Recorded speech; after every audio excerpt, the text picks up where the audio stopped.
What is going on, everybody? It's episode 423 of Pop Culture Crisis. My name's Brett. I'm here with my co-host. Would you introduce yourself, please? Co-host.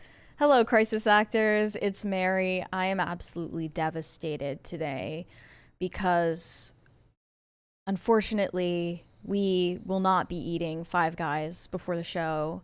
Timothy Poole called Five Guys and said, can you specifically deliver this 2 minutes before Pop Culture Crisis goes live, so that Brett and Mary cannot eat burgers. They're like, we want to starve them. We don't want to feed them.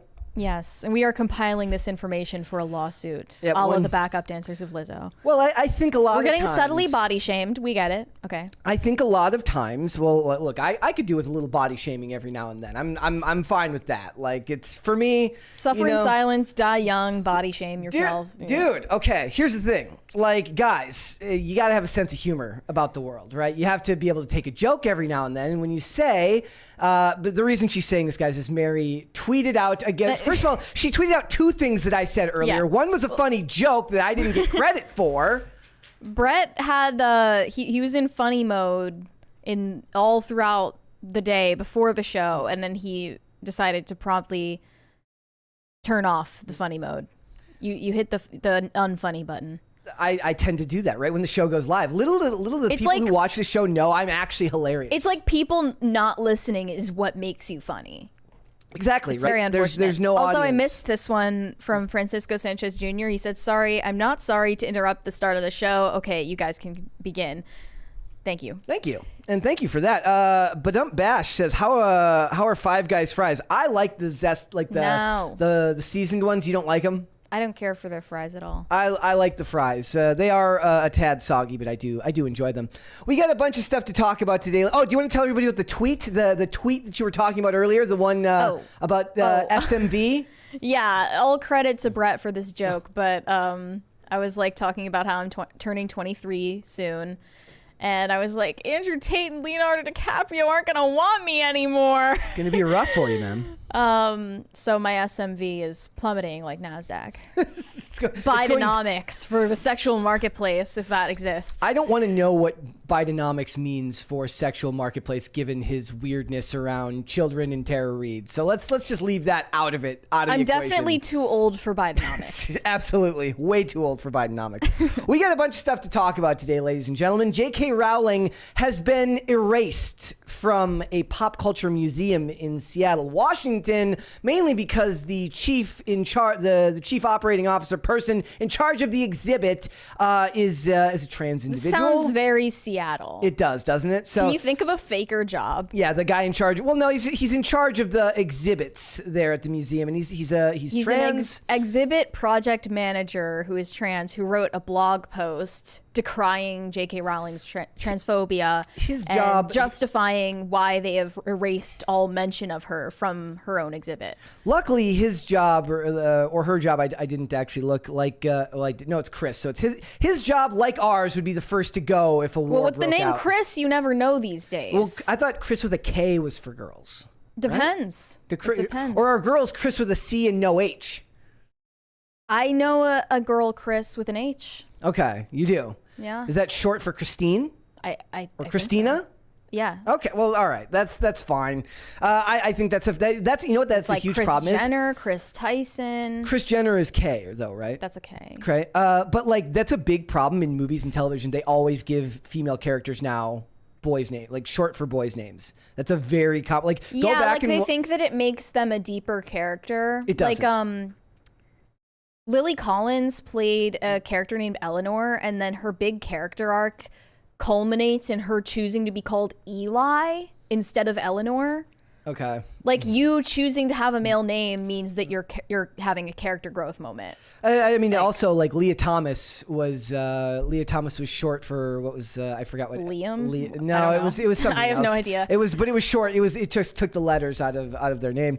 But yeah, go through and rewatch like old movies or like recent movies in television. You'll see a lot of female characters that all get guys' names. It's very common. So we're going to talk about J.K. Rowling being erased from this museum because of her controversial beliefs. We're also going to talk about Elon Musk and Andrew Tate have both separately decided to open their own legal defense funds for people who are victims of different types of cancel culture. So we will talk about that. We're going to talk about Noah Schnapp from Stranger Things, who has come out as gay, and Wayne Brady has come out, if you don't remember, Wayne Brady is from Whose Line Is It Anyway, has come out as pansexual. And what it really is... Whose line is it any gay? Exactly. So Brett said that earlier, but he's not going to say it on the show because he pressed the unfunny button. I turned the funny off.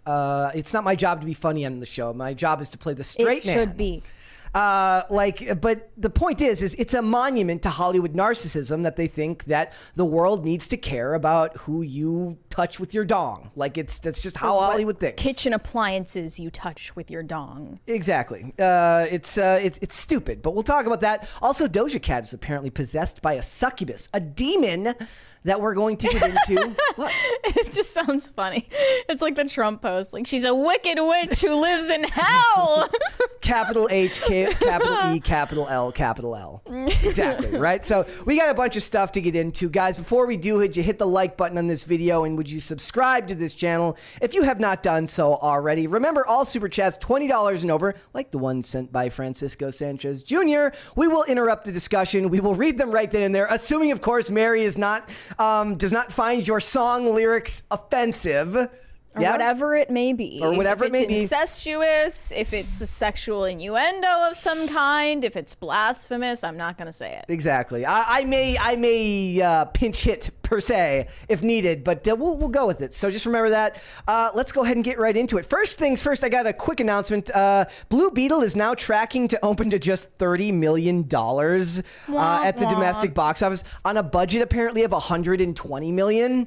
So big womp. The audacity with that budget. And nobody cares because nobody cares about DC anymore. Dane said, like, oh, who cares about The Flash? More people care about The Flash than Blue Beetle. Oh, yeah. Like, I mean, somebody like me who enjoyed Justice League Unlimited and stuff like that, but that's not the majority of the population. I mean, nobody cared about Black Adam either. Yep. So, and there was an article recently where The Rock was basically saying it was like management's fault that the movie failed, and throwing. He also said something like it was like, and the sequel was going to be all people of color. So even The Rock was breaking out the Oppression Olympics card for his movie. And Warner Brothers just hates minorities, and that's why they didn't want to make a sequel. Frank K in the chat says they made a Blue Beetle movie. Yes, they did. It's coming out very, very soon. But the opening weekend projections are very, very low. I do love the comments. They're just You know, did you see those tweets that were like, Barbie is tracking toward $1 billion and we still haven't seen an announcement for a sequel? Yeah. While it's still in theaters. Yeah. Like, as if announcing a uncommon. sequel for something is the barometer for whether it was successful. Well, plus they might did what it was supposed to do. They might not want to do that right now, given the writers and the actors strike. Well, they yes, can't actually get them involved to talk. There's no contract. inherent value in making a sequel to something that people liked. Yeah. I mean, it's never necessary. I mean, I would agree with you, but like, as we would always argue, it's the corporate structure, right? Like, we know that there isn't necessarily a need for it, but the free market will decide what it wants. And if the free market decides it wants a Barbie sequel, look, who's in charge of Chronicles of Narnia? Lena Dunham or something? No, the lady who directed Greta Gerwig is. Greta Gerwig. Okay, yeah. She's in charge of the Chronicles of Narnia, so she's gonna be busy. Great. Can't wait. You'll be very excited. I will say it's been interesting hearing all the people. I saw like something on Twitter right before we went live from someone who said like Barbie is a libertarian movie, and then the comments underneath were like, I love how everyone's literally interpreting this movie differently. Everyone just wants it to be their mouthpiece. They do. They absolutely do. So, you know, guys. Oh, also, given towards the J.K. Rowling topic, I put a poll up in the chat today. I asked, do you separate art from artist when you consume media?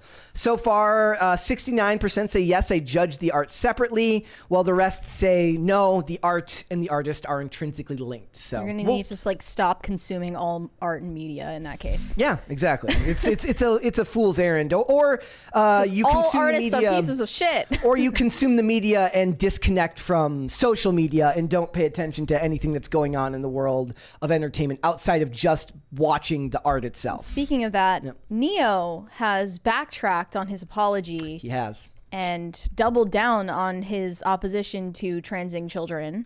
Let's watch the video, shall we? Here we go. Listen, I normally don't give too much of a damn about what y'all think about what I do, what y'all have to say about what I say, whatever. I normally don't care because, like I said, opinions ain't special. Everybody got one. However, this is something I feel very strongly on, and I need y'all to hear this from the horse's mouth, not the publicist's computer. So check this out. He admits that First and the foremost, I apology did not was not written apologize by for him. having an opinion on this matter. I am a 43-year-old heterosexual man raising 5 boys and 2 girls, okay? That's my reality. Now, if my opinion offended somebody, yeah, sure, I apologize for you being offended because that wasn't my intention. My intention is never to offend anybody. However, There's a $20 one right there from Rick Bungle. Brett, I love the hair. Well, thank you. It looks good. I made an Instagram story post last night where I basically I was miserable and I was like, you guys win, okay? You got your money's worth. You got your money's worth. Every time I look at it, I literally die of cringe. More than I even cringe. It does not look bad. I said it's not easy looking like the shortest and least talented member of a boy band from the 90s. It's not. It is not easy looking Kevin this way. Jonas. A friend mentioned the guy from the Monkees, the short guy from the Monkees who's like 5'3". I'm like, damn. It really was not fair the way that Kevin Jonas was treated, by the way. Is he the one who's working as like a contractor now? He has a normal job. Yeah, he works as like a contractor. He goes on tour when they go on tour. Yeah. There's a $20 one there from Waffle Sensei. I know I already argued this with Dave years ago in the OG days, but I feel compelled to remind everyone that people do indeed love the Flash. He is the most powerful superhero across the board, my favorite superhero. I agree with you. The box office would disagree, but I don't think that's the Flash's fault. I think that's DC's mishandling of all their properties' fault, and a lot of people do love the Flash. There's a really fun Instagram personality called Tawny Plattis. She does she's like a voice actress, pretty woke, but she makes fun content in a lot of ways. And she had like a segment was like what your DC crushes say about you. And she literally a BuzzFeed article. Yeah, it's a BuzzFeed article. She's like, when she says, I didn't even know Flash crushes were a thing. Like, because, the idea is that like nobody really cares whether we're talking Wally someone West. cares. Yeah. So somebody cares. Let's, so watch the rest of you're this not wrong. Here we go. Apology. Let's get back to the apology. I'm entitled to feel how I feel. I'm absolutely entitled to feel how I feel the same way you are entitled to feel how you feel. I ain't asked nobody to follow me. I ain't asked nobody to agree with me. I was asked a question and I answered the damn question, okay? I have no beef with the LBGTQIA plus community whatsoever. I ain't got no beef with y'all. Do whatever the hell it is you want to do. Do what you want to do with your kids. However, somebody asked my opinion on this matter, and this is how I feel. I will never be okay with allowing a child to make a decision that detrimental to their life. I will never be okay with that. I don't care. I definitely plan to educate myself a little bit more on this matter. However, I doubt that there's any book anywhere or any opinion that somebody's going to tell me that's going to make me okay with letting a child make a decision like that. That's just period, point blank, and that's how I feel. If I get canceled for this, then you know what? Maybe this is a world where they don't need a Neo no more, all right? And I got no problem with that. I'm a hustler, all right? I'll figure it out. I got kids to raise, and I'm going to do that regardless. So with that being said, y'all have a good day. I love everybody. Live how you want to live, love how you want to love, but your opinion is yours. Speak your opinion as much as you damn well feel like it. Because as I said, they're not important. They're not special. Everybody got one, and you're entitled to it. I'm entitled to mine, all right? Y'all feel how y'all want to feel. Have a great day. It's Neo. Peace and love.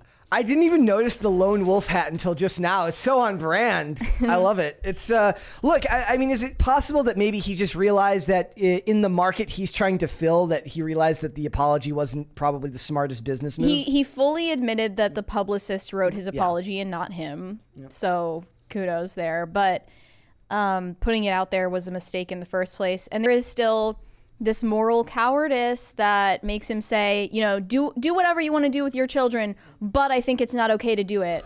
Yeah. That doesn't make sense. Well, yeah, because he said your worldview is schizophrenic. He said, do what you want to do. In the first one, he said, do what you want to do with your kids, but I'm like, maybe you should be against that in all forms, not just when it's that's like even me, who gets made fun of here for being the libertarian, thinks that you shouldn't be doing this with your kids. He's like, I'll take care of my kids. You take care of your kids the way you want to take care of them. In that context, that's the wrong answer. There's two $20 ones there. Okay. Tom Bombader said, most powerful doesn't mean most popular. Captain Marvel is super duper powerful and beloved by absolutely nobody. Spider-Man over the Flush. The Flash, I think you mean. All day, every day. Also, Peter Parker is Spider-Man, except no substitutes. Okay, first things first, you can't say The Flash, like Spider-Man over The Flash. They're different companies. That doesn't even make any sense. But okay. But also, look, comparing The Flash to Captain Marvel is not the same thing. It's not.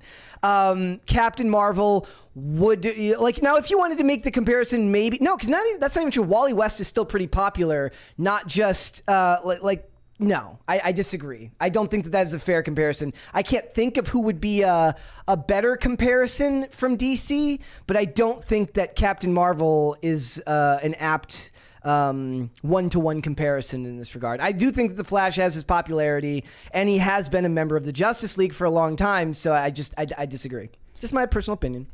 And it's interesting that he mentioned Peter Parker because I was just asking you over the weekend. Yeah, she said, did I say is Miles Morales Spider-Man? It was the most adorable message you could ever get in the world. It's everyone on Twitter was arguing about it and basically saying that if you don't think Miles Morales is Spider-Man, then you're racist. Yeah. So Jacob Edler says I have no dog in that fight. Jacob Edler says cope, Brett. I'm coping because I don't think that that the Flash isn't popular. Right? I don't Is know. that what they're saying? I don't know. Is that what I'm coping about? I'm not even. Once again, I have no dog in this fight. I'm not even a huge Flash fan. That I'm a Batman guy. Stanzatastic said, I have no clue what is happening with XQC and H3H3. As pop culture connoisseurs, can you explain to me what is happening so I don't have to go research? Also, next time Phil, I request he yells Crisis Party as a live performance. Well, you're going to have to request it when he's on the show. But also, I looked a little bit into the XQC H3 beef, but maybe we'll cover that tomorrow. I did see a funny video where it's XQC like on his computer while his his cleaning lady is behind him cleaning his dirty room, and in the article it's just like look at XQC watching his while the cleaner cleans his dirty ass room, and I just laughed at the fact that the headline said dirty ass room. Yeah. But I think that's all I had to say about Neo. Yeah. I think for something like this, it might be a little too late. Yeah. Right. You've already acknowledged that. Get at some JoJo point, in here. It's too little, too late. Hey man, we could have her rewrite she re-recorded that whole song. She had to re-record it because of the album. I know Natalie Portman is listening to that song right now. Oh, okay. Here we go. Yeah. Her husband, Benjamin Millipede, is that how you say it? Looks right to me. Has cheated on her with a French climate activist 2 decades his junior named Camille Etienne, and now they're on the outs. She's been spotted not wearing her ring, and they are going to separate and divorce. And this says that, she wanted to stay together for the sake of the kids. She didn't want them to grow up in a broken home, but enough is enough. And I just think this is so blackpilling for marriage in general. If you look at, go look at the pictures of Camille, and tell me that woman is hotter than Natalie Portman. Nope. No, so this dog. Does the guy just like to be yelled at and said your carbon footprint is enormous? Maybe that's what he likes. Natalie Portman is a huge climate truther as well. Maybe this lady's like, your climate footprint is just enormous, and he's like, yes. Say it louder. say it quieter, softer. Their foreplay is just talking about global warming. It's just like, hey, I love it when you talk to me about the ozone layer. It is a huge. It's kind of. And then this other picture of her wearing a dress that says "Fossil fuel is killing us." Yeah. AOC tax the rich. Super depressing. It's also this is who you cheat on Natalie Portman with? Really? What's sad is Natalie Portman's been a symbol of beauty for so long. There was back in the old days, long before social media. What you did if you met people that skated like I did, you either knew them in person because they lived in the same area as you, or you met them on message boards. And there was at one time a skating message board where Natalie Portman was the unofficial mascot of the message board because her beauty was considered insurmountable. You couldn't be more beautiful. Nobody was calling Natalie Portman mid. No, not at all. So the fact that if she gets cheated on, then what hope do the rest of us have? The ladies say. Mm-hmm. What hope do? But to be fair, there's plenty of guys who are like, look, if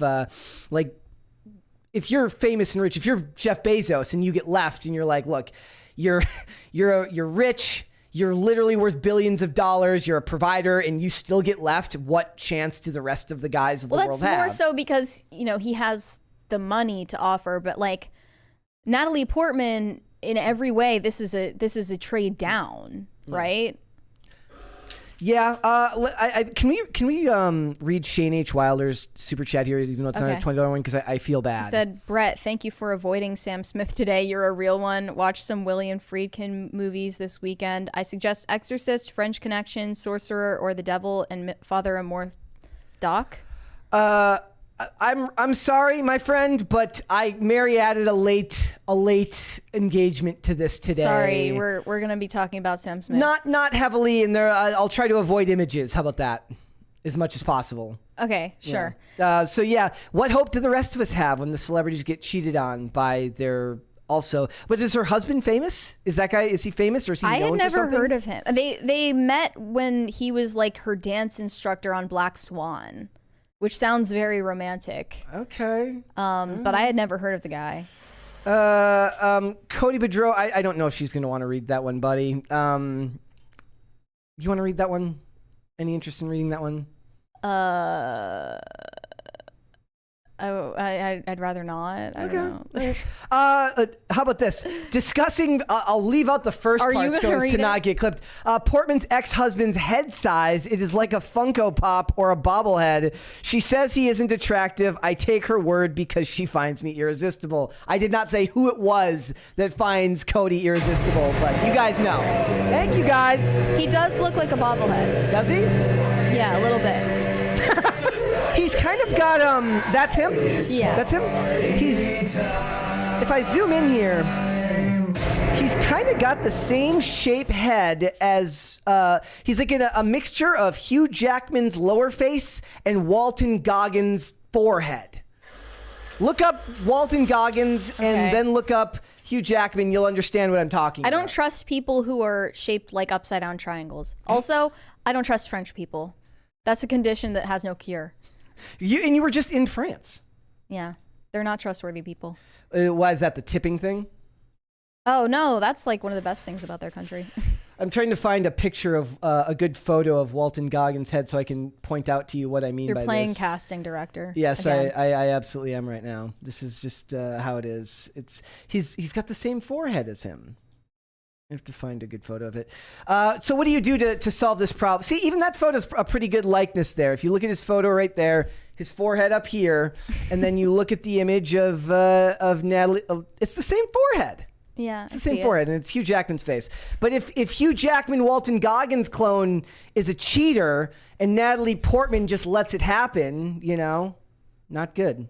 Yeah, she gets cheated on with a girl who looks like she doesn't brush her teeth. And a climate activist. I was gonna say maybe she Natalie doesn't shave her Portman armpits. is a climate activist, to be fair.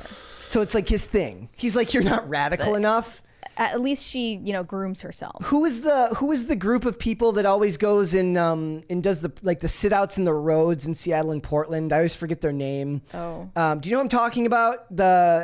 I've seen it, yeah. Yeah, but it's that group. It's people that sit in front of truck drivers. Yeah, I don't remember the name of that group, but that's what I'm thinking. It's he's looking for somebody a little bit more radical. Maybe he wants to go to protest with her. Maybe that's his thing. Yeah. He's like, he has a kink for protesting. His kink is like, I meet you at a protest, and then my eye catches you just as we're about to throw a bunch of egg whites on some Republican senator. It's like worse than meeting someone at a KKK rally. He's like, we both reached for the can of soup at the same time, just as we were about to throw it on the Mona Lisa, and our eyes locked, and we were forever. I forgot embraced. about that. Yeah. Okay, so we're gonna talk about Sam Smith. I'm Sorry, buddy. but it has to be done.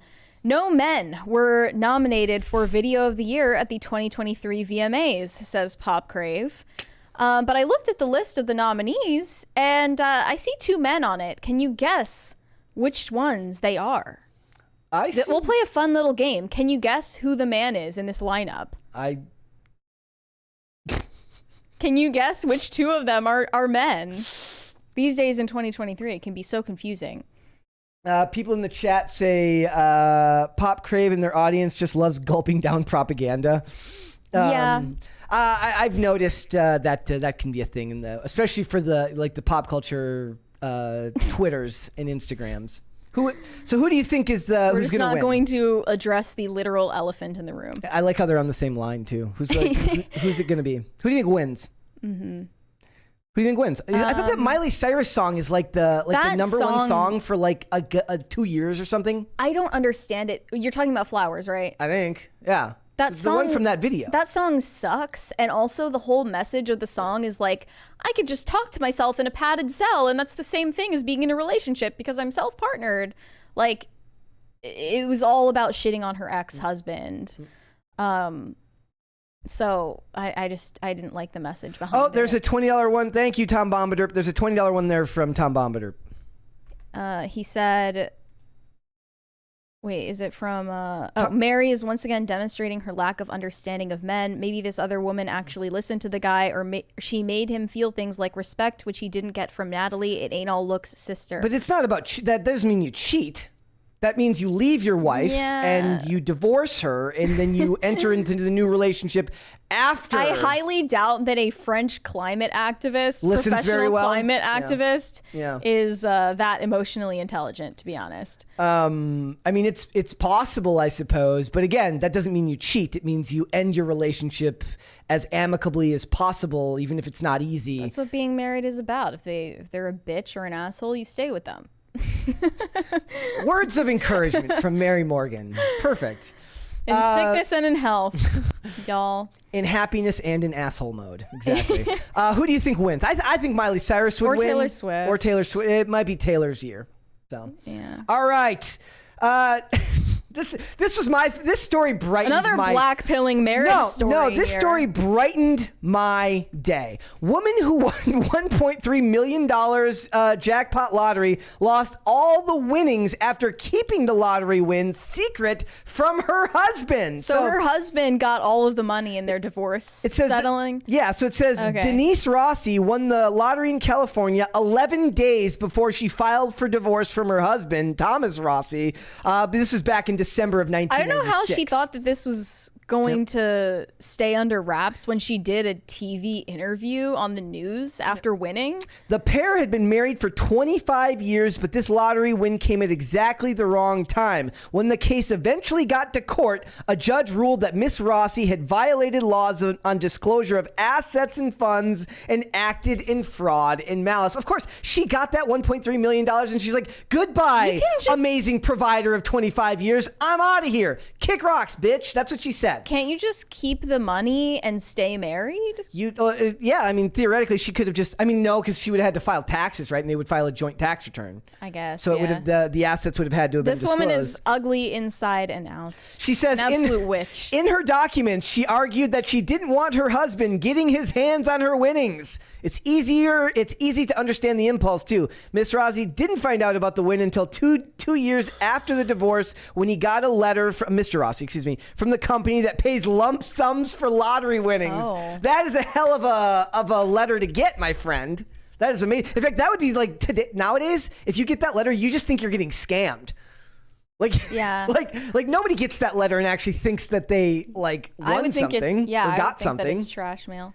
But what if she won the lottery after filing for divorce? Would she still get to keep the winnings? No, because they would still be legally divorced, I think. They would still be legally divorced, so it wouldn't be... There's a couple of episodes of good cop shows that have actually done things on this, where there was an episode of the show Elementary where this guy wants to get rid of his wife, but because he doesn't want to lose half of his money. But then they're like, well, he's not rich now. They couldn't figure out why. Well, he's invested in this product that's about to become very, very popular because it got sold to a big company.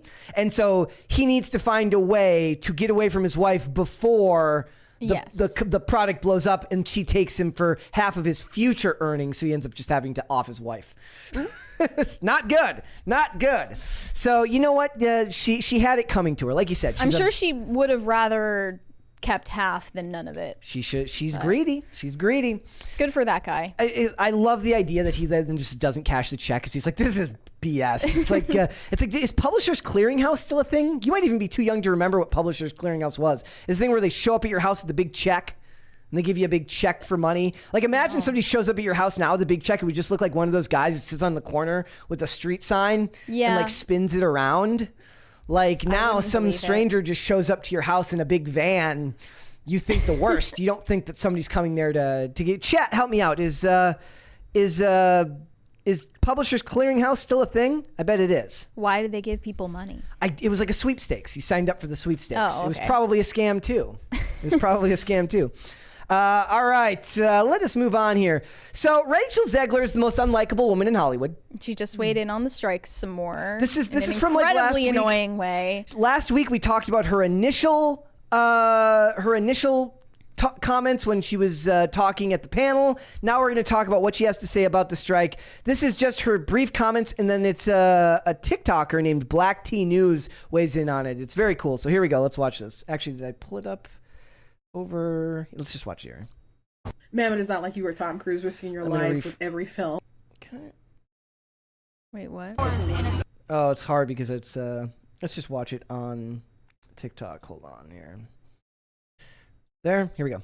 If I'm going to stand there 18 hours in a dress of an iconic Disney princess, I deserve to be paid for every hour that it is streamed online. Ma'am, it is not like you were Tom Cruise risking your life with every film doing these stunts. It is not like you are Stallone doing Rambo. It's not like you are Jim Caviezel on The Passion of Christ and had your shoulder dislocated and Not to mention strike you and almost died. I agree people should be paid for their work, and I'm not trying to dunk on the residual structure, but if you're trying to inspire sympathy from millions of people who have to go out there every day and grind on their feet, not doing luxurious things like being in a princess dress, some people working double shifts and etc. It's just not going to happen. I mean, I'd be more concerned whether or not people want to see your film at all, especially with you ragging on the original story. Like, you guys stand on the shoulders of Go off, giants, Queen. and then you just Seriously, go jump off, on Queen. them. Disney has lost a lot of money on films that have bombed, and Disney Plus isn't making money either.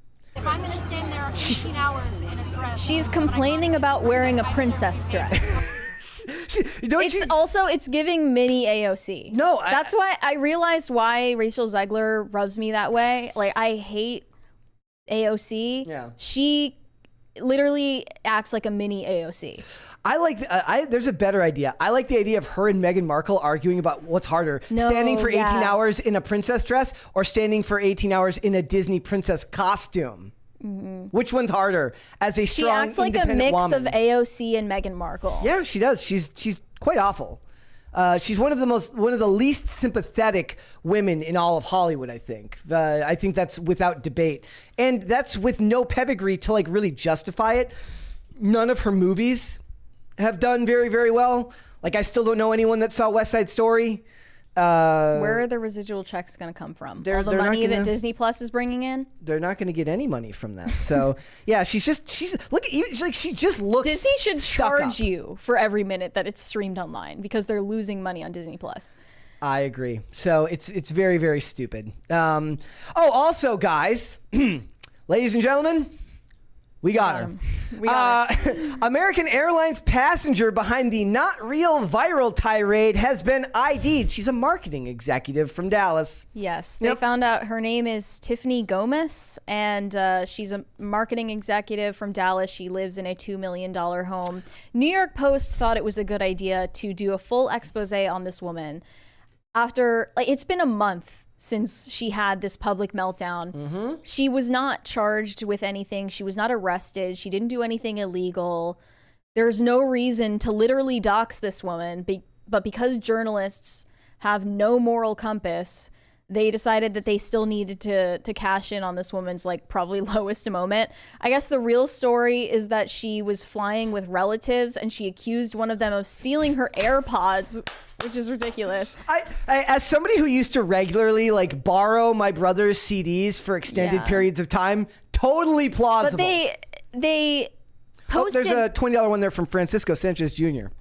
He said Rachel Zegler looks like she'll drop a deuce on your bed. Oh yeah, like if you piss her off, she would absolutely do that. I have no doubt that is true. And then she'll like basically say, no one's gonna believe you. No one's gonna believe you. Who's gonna believe that a Disney princess took a crap in your bed? No one, you man. New York Post said what neighborhood this woman lives in. Not cool. Posted multiple pictures of her house. I think it's simply because she's rich that they did that. I mean, I'm not rich, but I'm thinking I'm gonna have to slide into the DMs Well, shoot yeah, my now shot. that they've found her, who's going to save her? That's the question. I am here to save her, ladies and gentlemen. I'm You here to got save her, her. and who's going to be Prince Charming and swoop her up? Because I don't think that she's married. This is, I didn't see a wedding ring. She's 38, they found out, which she looks younger than that to me. She's looking good for her age, ladies and looks gentlemen. good. She's the same age as... But she declined to comment. Not surprising. If I were getting doxxed, I wouldn't want to comment on it either. This one tweet from Dumb Bitch Capital LLC said, normalize not doxing people and ruining their lives because they went viral in a video. There is no need for the public to know what kind of house she lives in. I fully knew who this woman was on day one. The New York Post, however, has taken advantage of not having a moral compass. What's funny is that it took journalists a month to figure this out, probably took a week to process the joke itself. The meme cycle is over, New York Post, and you're rendering yourself irrelevant.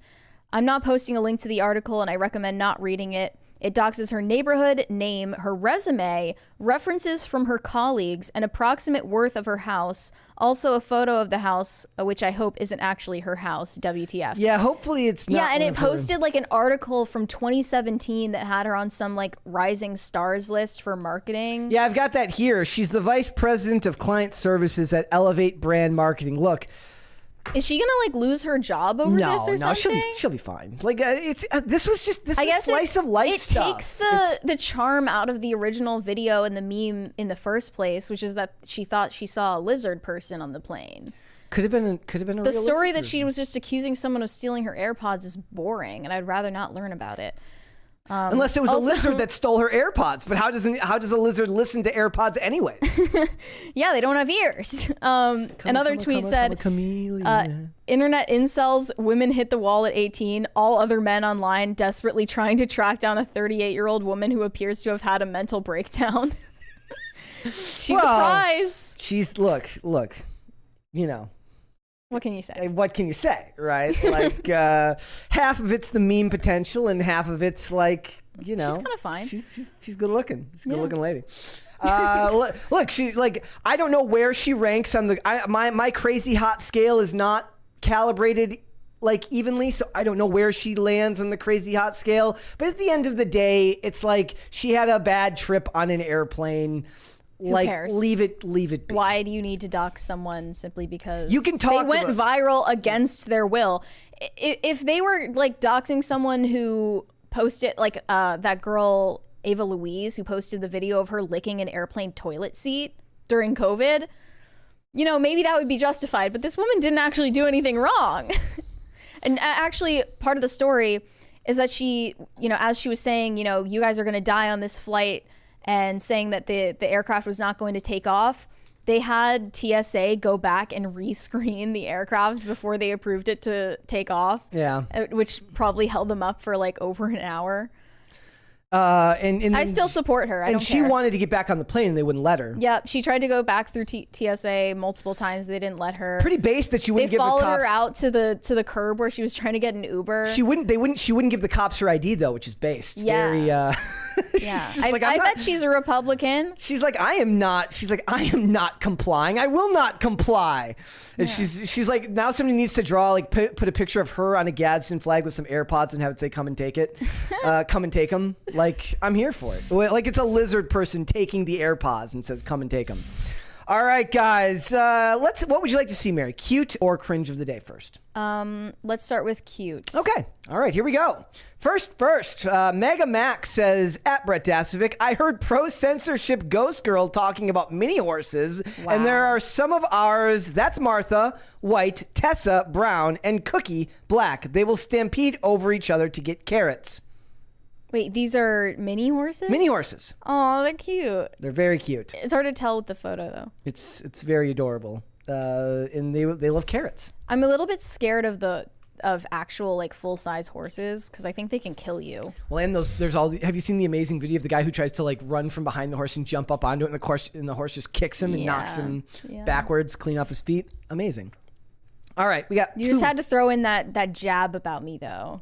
Hey, Pro censorship.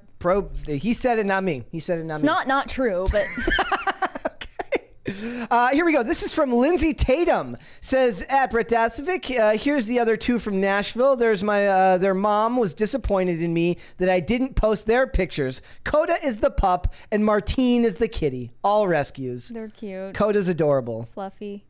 Adorable. Nice. That somehow looks like a Martine to me. It does. It looks like a Martine. It's giving. All right, let's do one more. This is from Larissa. Butter's taking a nap on the job. It's hard work managing remote workers. He's an essential worker. He is. And then here's one more. He's biting his own tail off. That is amazing. Very, very cute. All right, let's do cringe, shall we, Mary? Okay.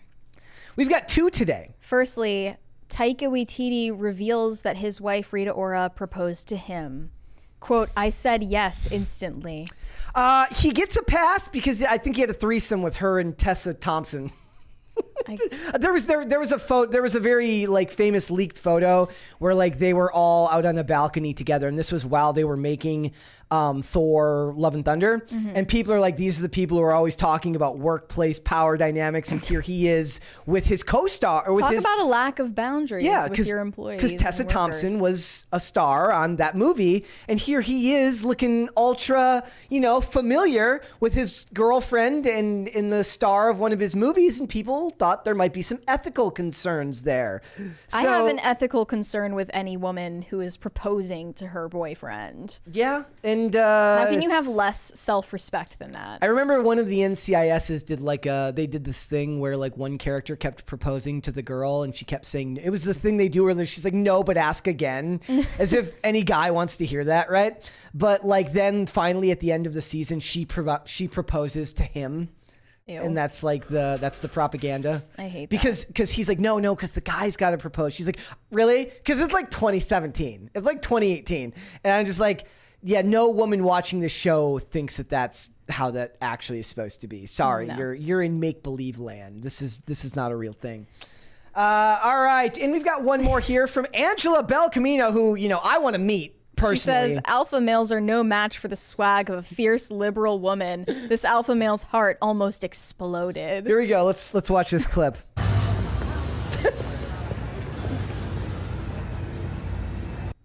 Look, I'm trying. Look, those boots look utterly painful to get kicked with if she was mad at you. Those are literally the only shoes that she owns. The silence is so loud. I did see a thing of her and Ashley Sinclair together recently. Yeah, they're friends apparently. So that's good. That's good. She has a really good satire account. She's one of the better ones. She's one of the better ones. All right, let's get started then, shall we? Again, hit the like button on this video, guys. Subscribe to this channel if you have not done so already, and share this video with your friends. Share these episodes with your friends. Let's talk about J.K. Rowling, because J.K. Rowling is constantly a hotbed of controversy for opinions that are in many ways not controversial at all. She has views on biological sex that some people disagree with. Other people do tend to agree with her. But at the end of the day, it's all very boilerplate, and she agrees with liberal media and progressives, especially on 99.9% of issues. But apparently the one issue that she disagrees with them on is a sticking point, because there is a pop culture museum in Seattle, Washington that is scrubbing any mention of her, despite the fact that they're going to keep the Harry Potter. Yes. This is because one of their employees, the exhibition's project manager named Chris Moore, posted a blog post called She Who Must Not Be Named. Here's what he said about her. Guys? There is a certain cold, heartless, joy-sucking entity in the world of Harry Potter, and this time it is not actually Yes, guys! Thank you.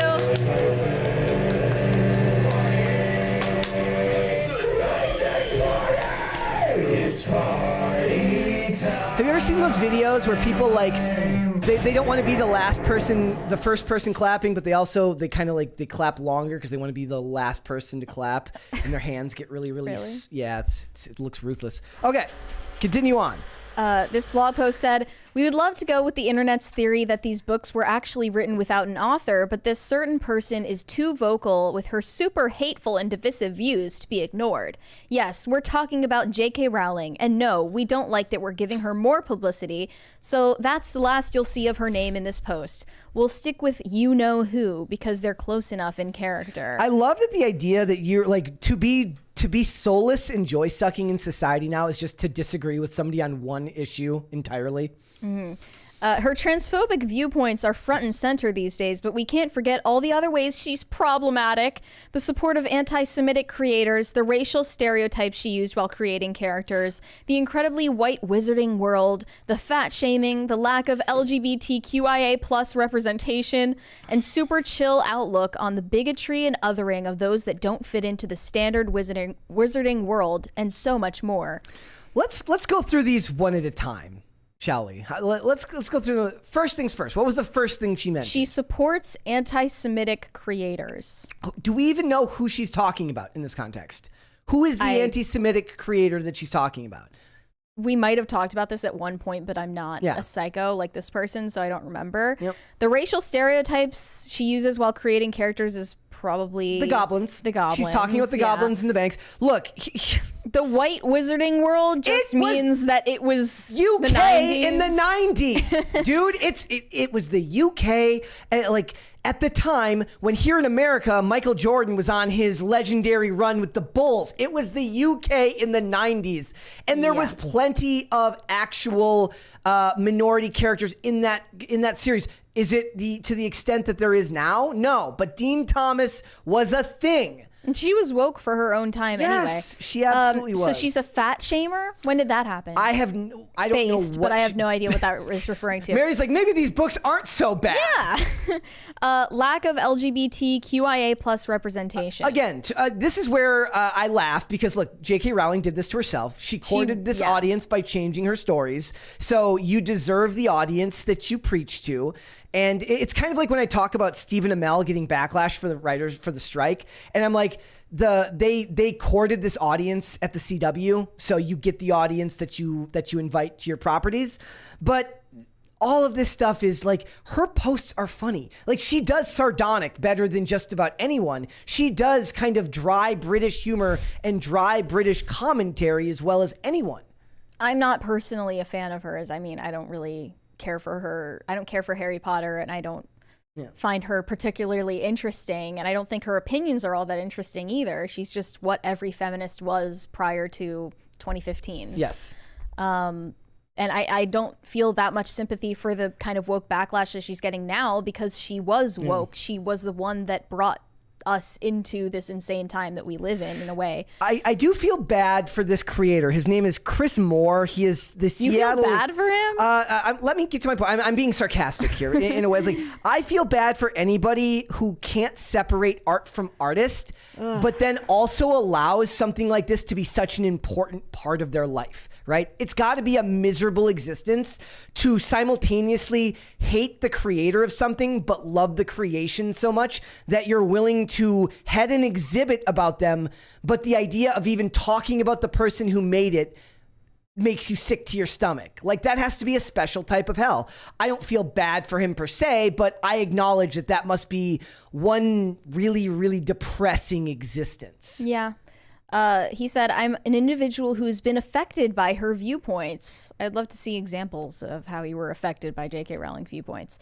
"I'm an employee at Museum of Pop Culture. I'm also a board member for the Seattle Trans and Non-Binary Choral Ensemble. Okay, and a transgender Harry Potter ex-fanatic. I felt sheer joy and excitement of finding out that the next book or movie is coming out, and the heartbreaking disappointment from learning more about her viewpoints." What's sad about this is like... And this person says they started reading Harry Potter in 1998. Tell me for 1 second that you were woke on gender ideology in 1998, because nobody was. Nope. I do not believe you for a second. Yeah. And basically they answer the question, what does the Museum of Pop Culture plan to do about this? This says, if you visited the museum recently, you will have seen that artifacts from the Harry Potter films in her gallery and her likeness in the Science Fiction and Fantasy Hall of Fame have been removed. they're trying to dance around it, or they say that trying to dance around it would make them look like bigger hypocrites. But here's the deal. It's complicated. Long conversations are being had and a lot of considerations around what to do with problematic people and content because instances like this are going to keep happening. I'm going to let you in on a funnier example. Their curatorial team is figuring out how to deal with the fact that sometimes artists aren't good people, or sometimes artists don't agree with you on every political issue. Here's the thing. They're children. I'll tell you why. Because there are still people. Here's the most extreme example of this that I can think to give you. Every year, when the WWE does its Hall of Fame induction, where they induct new wrestlers into Hall of Fame, invariably there is a discussion about whether Chris Benoit belongs in the WWE Hall of Fame. He had a legendary career. He was an infamously good wrestler. He was a famously good wrestler at multiple promotions, lots of legendary matches. There's just that little fact that he murdered his own wife and children. And people seriously have the debate as to whether they should put this guy into the WWE Hall of Fame. And there's the people who in their brain, in their logical brain say, look, that has nothing to do with his wrestling. That's like, okay, but that's like debating about whether Hitler should have a Wikipedia page. But what I'm saying is they're doing this on an even stupider level. Yeah. They're doing it on an even dumber level. They're considering putting up in-gallery QR codes for people to scan to get context on the artist, to add context to creators and content about whether they're problematic or not. We learned that You Know Who was a problem, which is why you'll see the artifacts without any mention or image of the author. After all, Daniel Radcliffe, Emma Watson, and Rupert Grint are all incredibly vocal allies. Should we forget their work now that the original author is terrible? I'm not even talking about separating art from the artist, but giving credit where it's due. Okay, Daniel Radcliffe has no credit in creating Harry Potter. Nope. Like, you're just piggybacking off of what someone else did. There's no credit to be given for Harry Potter existing. Yeah. That has nothing to do with the books either. It also says, I'll never be able to purely enjoy Hagrid or Stephen Fry again because of their support of the author, but I'll always be a wreck when Dumbledore, no spoilers. You suck. It's also like this was all at a time. These books were made at a time when representation wasn't the litmus test for like how good your series was to the general public. It just had to be a good story. It didn't have to have anything to do with representation. What's ironic is the guy who loves this story, he didn't need the character to be just like him. He just loved the story for what it was. I'm talking about the guy who runs this. Yeah, in 1998, I don't think feeling represented had anything to do with why he liked Harry Potter. And if it's so problematic, then why did you like it? Were you problematic back then and you've just changed? Yeah. Or was it not as problematic as you make it out to be? And it's also hand-wringing about the success of Hogwarts Legacy in this blog post. I'm just going to stick with Andrea Mu's take. Read a new book, grow up, get it in your head that you don't need to see yourself in every work of fiction you consume. Yeah, it's a weird world that we live in now where you have to see yourself. Like maybe we should be more self-hating. I don't want to see myself in my media. Suffer in silence. Die young. It's the American way. Brett Dasovic, 2023. Exactly. Like. At the end of the day, I don't go to meet, like, look, if I wanted to see people that look like me, I would go to, like, what's the opposite of a big and tall store? Is there an opposite of a big and tall store? There probably used to be. Like, the point is like, look, if I wanted to see everyday people, I would go out into the world to see everyday people. I can go grocery shopping if I want to see everyday people and hear everyday stories. There's a place for that in the world. You don't go and watch movies, cinema, or read high art, read great literature to see everyday stories or to see yourself represented as a character. You go to see fantastic stories that are supposed to expand beyond your realm of initial comprehension. It's supposed to expand your mind, not meet your mind exactly where it is. Mm-hmm. Right? I think a lot of the issue here comes from the fact that J.K. Rowling is alive. And if you're alive, then you can still be implicated for anything you do or say. Yeah. Whereas I don't see any, complaints about Lewis Carroll these days. There's complaints about what's his name, the dude who did H.P. Lovecraft. There's a lot of conversations about whether we should glorify or support H.P. Lovecraft's work. That's why they made that show Lovecraft Country. That's why they made that show Lovecraft Country. I just can't imagine caring. It's weird that they haven't done this to Tolkien yet. I haven't seen hit pieces about Tolkien because he obviously was a Catholic and a conservative and probably had a bunch of opinions that would be considered problematic these days. But they still want to cash in on all of his work and make derivative IP projects out of it. That then sanitize it and ruin it for future generations. But I haven't seen anyone complaining about Tolkien being a problematic bigot. There's articles that are absolutely written like that. You'd see them in like the movie webs and all the trade magazines definitely have different takes like that. They ended saying, of course, the work for diversity, equity, inclusion, and accessibility is a practice. You'll be seeing more signage in our galleries around harmful language and hateful, abusive, and divisive creators. We have ongoing conversations and trainings on all kinds of DEI considerations, which is also why I felt safe enough to change my pronouns and start transitioning 4 years ago. It's something we take seriously and will always be striving for improvement. What is with the culture of safety that it's a little off topic, but what's with the culture of safety? Is that just because we're living in a gynocentric society now where safety is the ultimate concern? Yeah. I saw this take recently that women will default to whatever position is secure, not the principled position. Yeah. Which is true. So if you're living in, I guess, a gynocracy or a matriarchy or whatever you want to call it, then all of the acceptable opinions to have will be the ones about safety, not freedom. There's so much today where, I mean, that was like a serious concern that people were asking, right? During COVID, they were saying like, is freedom more important than safety? And people are like, absolutely. Yes, freedom is more important than safety because for the most part in the 21st century, like safety is an illusion anyways. In a lot of contexts, safety is an illusion. And you're a lot more at risk doing like I think about it every day. Like when I drive, I still don't necessarily trust. Like if I'm at a four-way intersection, I'm always double checking the dude who's pulling up next to me because I just have no. I'm always locking my doors at any that stop. Dude is not going to just run that stop sign and sideswipe me and end up killing me, right? But it's a risk that we as people in adulthood have incorporated into our daily lives. Like it's less scary because you do it every day, even though the risk is still high that something bad happens to you. Yeah. So I saw this TikTok recently from a woman who lives in San Francisco where she was like, I'm literally shaking right now. I walked out of the grocery store and this random man came across me and he spit in my face and said, move, bitch, or I'll R-word you. And then someone made a comment about how this was racial, and she was like, actually, it was a well-dressed, professional, middle-aged white man. I hate it when that and you're happens. super racist, so I'm going to block you.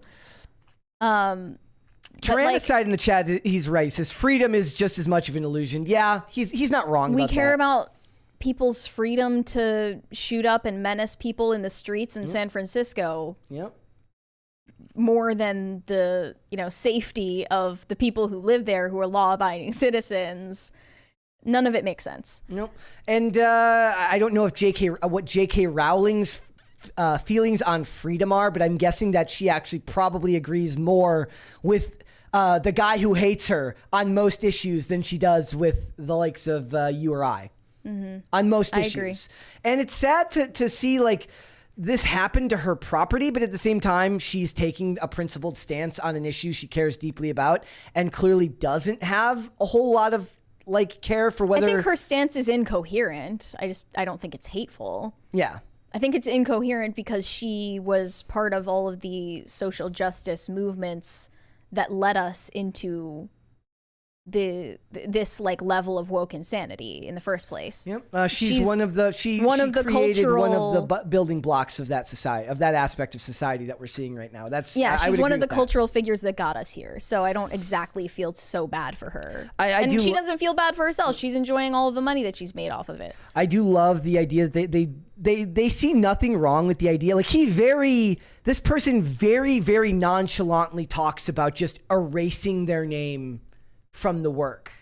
Like That's Like, othering someone. You're othering them. Are future generations even going to remember that J.K. Rowling wrote Harry Potter?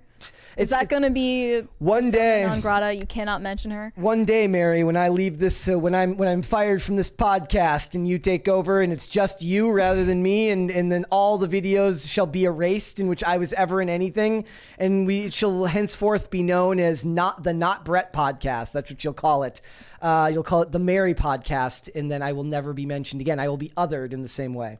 The Dret Basovic podcast. Exactly. That's a perfect name. I love it. All right, let's go to Super Chats. Big Dave sent us $1 without a message. Thank you, Big Dave. Haven't seen him in a while. Taylor Buckthorpe said, "My mom is named Chris. She is a biological woman." There you go. Well, given that she's your mom, I would have guessed that. Yeah. Corey Anderson said, "Today is my 42nd birthday. Existence is pain." Brother, I hope you have a good day. I hope it's not a bad one. Happy birthday. What I said earlier was clearly satire and sarcasm. I was very clearly joking. I do think as a society, we're focused too much on safety and too much on, how we feel. And a lot of times a lot of people seem to not be able to accept the fact that sometimes you're going to be bummed out. Sometimes you're going to be upset. Like, people are always looking for the answer to that. And sometimes there isn't an answer. Mm-hmm. So when I get hyperbolic and say things like that, it's very clearly satire. Rick Bungle said, "Brett, I love the hair." Thank you. Or did we? I think we already read that one. Oh, sorry. But thank you again. Lulu said, "I can separate art from the artist, but if the artist goes out of their way to attack people like me for opinions, I just don't support the art." Yep, nothing wrong with that. I want to address somebody earlier said, because when I brought up the Chris Benoit situation, they said, "Brett, didn't you say you separate the art from the artist?" I could put on a Chris Benoit match and still watch it, and I would be able to watch that match and look at it like a wrestling match. I don't think that's the same thing as celebrating a dude who, because that's what a Hall of Fame is. It's a celebration of a person, not just their career. But if we don't allow people into Hall of Fames because they make mistakes in their personal life, and that's an admission that you're not just judging them based on their career, you're judging them on them as a person as well. I don't think that is the same thing. First of all, I wouldn't go out of my way to... But we're only able to judge people on their mistakes that were made publicly known. And that's what I'm saying. Everyone has done questionable shit. But this example is, one, so egregious, and two, very much set in stone. Like, this isn't something where they're like, somebody brought up like Michael Jackson is the litmus test. And to a lot of people, they can be like, look, I don't know. There was no proof given. I can't know. I can still listen to his music and enjoy it, right? That's not the same thing as the very real consequences of someone offing his wife and child and then himself. Yeah. That's different. I don't accept that those are the same thing. I feel like even if there were proof that MJ did it, I wouldn't care enough to not listen to his music anymore. A lot of people agree. I mean, it seems like a lot of people agree with you. Like, a lot of people still his music is still in vogue in mainstream media, in culture. Yeah. So some people get that pass and some people don't. Let's hold off on the rest, and we will come back after we talk about Elon Musk and Andrew Tate. Everyone loves talking about them, do they not? Mm-hmm. Andrew Tate is no longer on house arrest, but he is still awaiting trial. And he recently announced that he is opening a legal fund for men who have faced false accusations from women in the post-Me Too era. So let's take a look at this video he posted on Twitter. He said, "There are hundreds of high-profile cases of men suffering from false accusations. There are thousands of untold stories of normal men having their lives destroyed. I'm launching a charity to protect men from this predatory evil." All right, here we go. In a jail cell. Skip a couple minutes ahead. I already know all of this. Hold, please. Somebody in the chat's like, when did he stop? When did he lose all his shirts? This image of Andrew Tate with the loading screen needs to turn into a meme. It's memeable for sure. 3 months in a jail cell. This is garbage. Let him go. Their bulletproof indictment, after all I just described, was insulting me while I sat inside of a jail cell, saying that maybe I am a human trafficker because of some stupid video from 10 years ago. Any of these people who once insulted me or refused to defend me because they were scared, and that is the same thing. Something I haven't realized, a whole bunch of people who are my friends now and on my team now and are now begging me to bring views to their shit podcasts didn't have very much to say while I was sitting in a fucking jail cell. Not very much at all. Don't think I don't know. Me and my team know exactly who was on my team and who wasn't. And I also know what I have done and what I have not done. And God knows the same.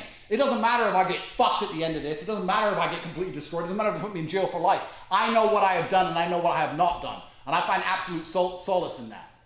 Now I am free. Yes, I will remain free until the trial date when this garbage is finally thrown out in my name. For my first day of freedom, I will visit the mosque and I will pray to God because Allah is the best of planners. And then I will return to my house and stay home. That's right. You locked me up for 10 months. Where are you going to go? What are you going to do? I'm a bit tired. I'm going to stay in my house. That's what I'm going to do. I only want to talk to God and I want to be by myself. I don't want to talk to any of these snakes, any of these people on the internet trying to get views out of me, any of these people who pretend they support me and give a shit. When I really, when it gets down to the wire, it is me in a jail cell, me and my brother by ourselves. And all these other people don't seem to fucking give a fuck until there's views involved. Lies get tired. Lies get exhausted. It takes untold energy to continue to prop up a lie. It goes against the laws of physics. There's only so many times you can tell the world I'm a human trafficker with no evidence. Where's the girls? Where's the videos? Where's the victims? Where's the pictures? There's nothing. How many times can you continue to repeat the same garbage with no evidence? Nobody believes it. The moral arc of the universe bends towards truth. And I tell you something, when I am released from all of this, I'm going to use my massive platform and enormous financial capability to launch a charity to prevent this happening from any man ever again. This is enough, and it's going to have to stop, and I'm going to stop it. Damn. Okay, so this on his website says false accusations ruin lives. I've been on the receiving end of slanderous lies and defamation from malicious women looking for money and fame. The legal system has been weaponized by bad actors. There is a silent epidemic of women falsely and maliciously accusing men of heinous and horrible crimes.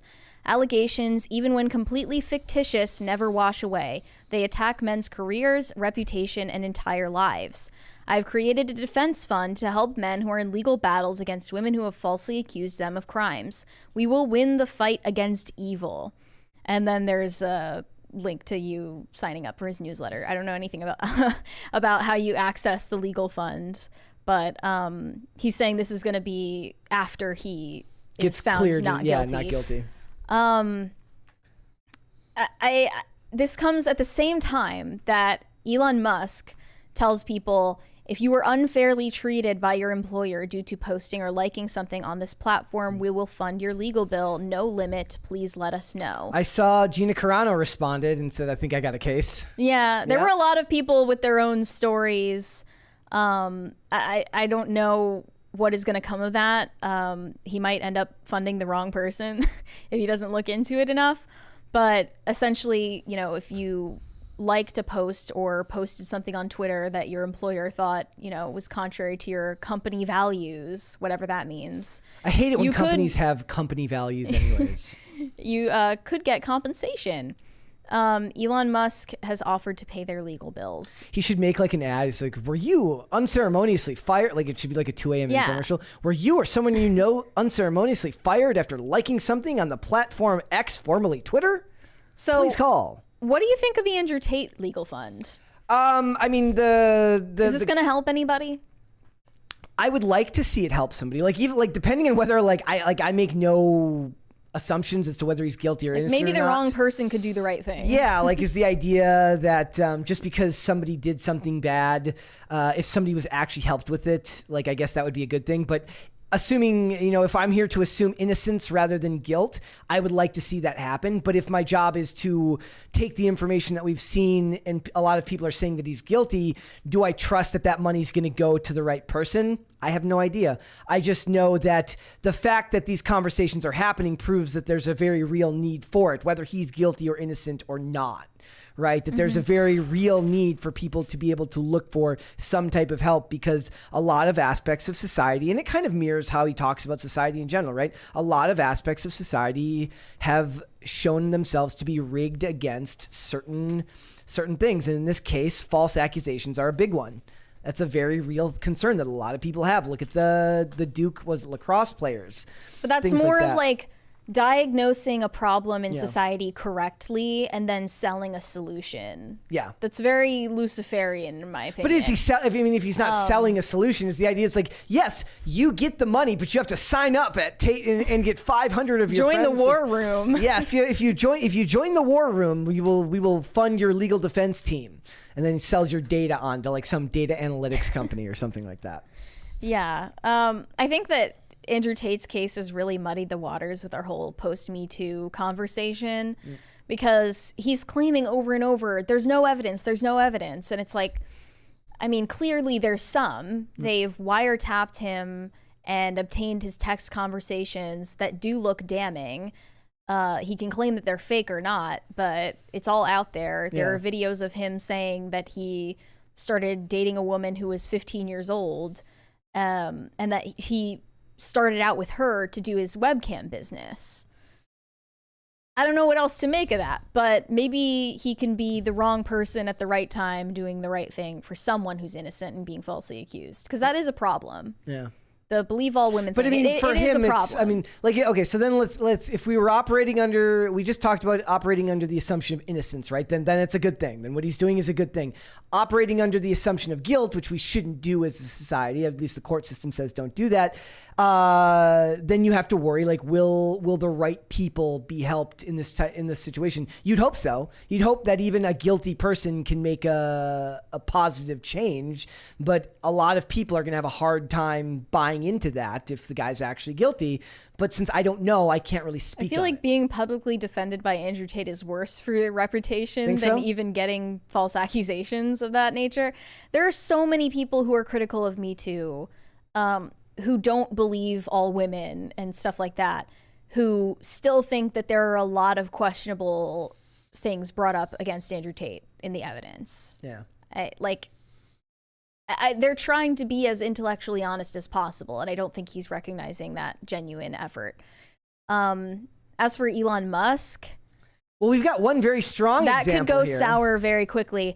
But I think that he put this out there because this NASCAR driver, Noah Gragson, was recently suspended because of a meme that he liked on TikTok. A spicy meme. It was a spicy meme. Yeah, it was a spicy George Floyd meme. I'll go straight to the source. The meme, a video of Floyd's face posted on the body of a crab. The caption read, "Under the knee, a mashup of the famous song for The Little Mermaid and the way that George Floyd was murdered. And did you see Noah Gragson, unknowingly maybe, he hit the like button and his career instantly. Dude, I do it all. Like, I literally burnt. I like things all the time without even looking at them. Yeah, like, I don't know. He didn't say that he didn't intend to like it, but like, basically, they said, we've made the decision to suspend Noah Gragson effective immediately regarding his actions that do not represent the values of our team. Dude, just the HR language is tiresome. Just give the dude a warning and then move he said, on. I'm disappointed in myself for my lack of attention and actions on social media. I understand the severity of this situation. I love and appreciate everyone. I try to treat everyone equally, no matter who they are. I messed up, plain and simple. Maybe not the best idea to admit fault there. Then, did you see the fourth police officer was just sentenced? Like, in the George Floyd? Yeah. Oh, wow. Just the other day, 4.5 years. That's crazy. That's absolutely insane. Yeah, just the other day. But that's not even the point. Like, I'm sorry. It's a stupid meme from TikTok. I mean, this is the problem where every action you say is now categorized and collated for search, meaning that if somebody was in a room and like showed him this meme and he giggled and laughed and said, haha, that's funny, nobody would ever know. But now some annoying journalist who writes about NASCAR is going to dig into, like, do an archaeological dig into Noah Gragson's social media activity and then reach out to his bosses, essentially, to try to get him fired. Yeah. Like, you're just a playground bully, basically, at that point. Yep. And it's annoying and it's stupid, and a lot of these people were probably thrown into lockers as kids, and they tattled on somebody when somebody spoke out of turn in class. Like somebody passed a note in class. The people who work in these HR departments or the annoying journalists who report on these people are the ones who said, Mrs. So-and-so's passing notes in class, and everybody hates that person. Mrs. So-and-so, I think you forgot to assign the homework for the weekend. Everybody hates that person. Nobody likes that person. That is the only universally hated person on earth. This article says, I don't know what Noah Gragson's actual reaction was when he liked that meme posted back in May. He may have just been mindlessly scrolling one day. He maybe saw it, watched it, registered what it was, chuckled or had a hearty laugh, tapped the heart, and kept scrolling. Maybe he had no visible reaction and just tapped it. But he still tapped it. That's the most reasonable explanation, is the dude goes, huh, and hit the like button and then moved on with his frickin' day. I think that all of these people could benefit from moving on with their frickin' days. This article ends, George Floyd was a person, a human. George Floyd didn't deserve to die. He didn't deserve to have a meme mocking him. And that meme didn't deserve Noah Gragson's passive approval. Womp womp. What's funny about this is I took a little bit of like my perspective on the George Floyd thing's interesting because I'm from Minnesota, and the Minneapolis cops, they're horrible. Whatever you think happened there, exactly, it's irrelevant. Right. The reaction was insane. Yeah, like it's just funny because I'm just like, I'm over here like, look, the Minneapolis cops suck. They're awful. But should this dude lose his job because he liked a meme? No, he should not lose his job because he liked a meme. Like if the idea is that your corporation has your corporate values, which are a joke anyways, everyone knows that the idea of a long before I understood where I sat on the political and social spectrum, I always thought it was weird when human beings expected corporations to act like people. So-and-so at this company is sick. Why doesn't the company pay for this? Mm-hmm. I'm like, look, that's sad. And I would hope that people are able to help them. But that's just not the way the real world works. It's a weird and oddly utopian view that a lot of people have assimilated into their everyday lives, right? Like they expect these corporations, because they record massive profits or massive numbers, that they're going to somehow be more generous. It's like plenty of people have rich family members that aren't generous, and those are whole ass people, not corporations. Yeah. Like it's stupid. Companies don't have values, and they have HR departments to protect them from liability. Yep. It's not about caring about empathy or compassion or restorative justice or whatever other buzzwords they say they care about. It's just about profit at the end of the day. And did they really think they were going to lose money because Noah Gragson liked a meme? No. Like, here's the thing. What they've learned is that, like, the smartest people just learn to just let it go. Especially when your base audience, which is NASCAR, isn't going to care anyways. And the outrage... the base audience of country music is not going to care whether Morgan Wallen said the N-word one time in 2017 or whatever. So what you're saying is that Noah Gragson should have tried this in a small town. Yeah. That's what he should have done. Like that meme in a small town, Noah Gragson. I recommend you don't. Or is it like that meme, like that meme in a big city? That's the problem. Right. Sorry. You like that meme in a big city, and that's the issue. Then you've got to. Jason Aldean isn't knocking down your door to support your right to free speech. He's out there performing his song for millions of people. He doesn't care.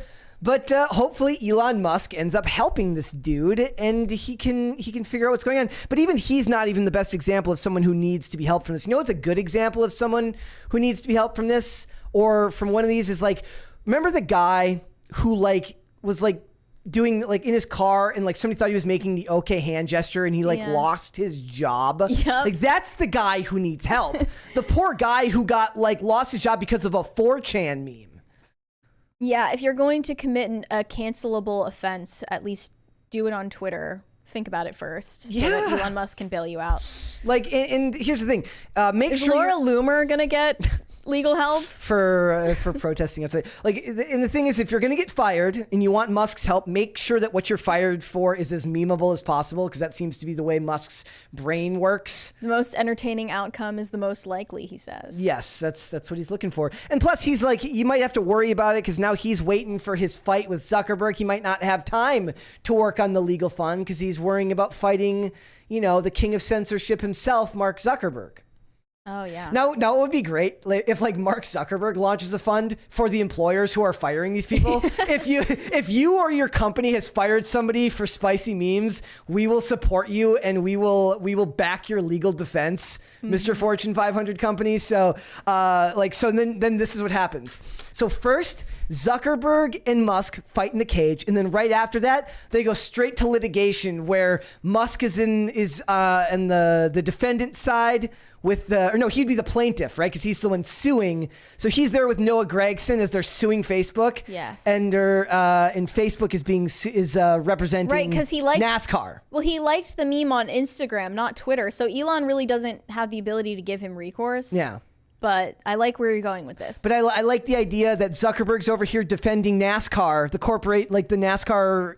Like it's as a corporation, I don't know if I guess it's a league, but they're out here defending NASCAR, and Musk is over here defending the poor hapless soul who just happened to like a meme that was Comedy spicy. is legal on this platform. And should not be a fireable offense, that is for sure. Let's go to super chats. Joseph said, showcase good pop culture more or contrast it more. We're going to be, that's the reason I like the movie reviews, right? Like, we tend to have different perspectives on the movie reviews. When you're doing a show 5 days a week, a lot of times you're tied to the news cycle, and it's about what's going on in the lives of these people. And it's usually bad. And it tends to be bad. We're reviewing Gran Turismo this week. I'm excited about that because the Critical Drinker gave it a good review. Yeah. Said it was just a feel-good sports movie, which, as somebody who loves feel-good sports movies, that's right up my alley. So I'm excited for that. I am planning to review, you maybe, me definitely, am going to be reviewing Heart of Stone, which is Gal Gadot's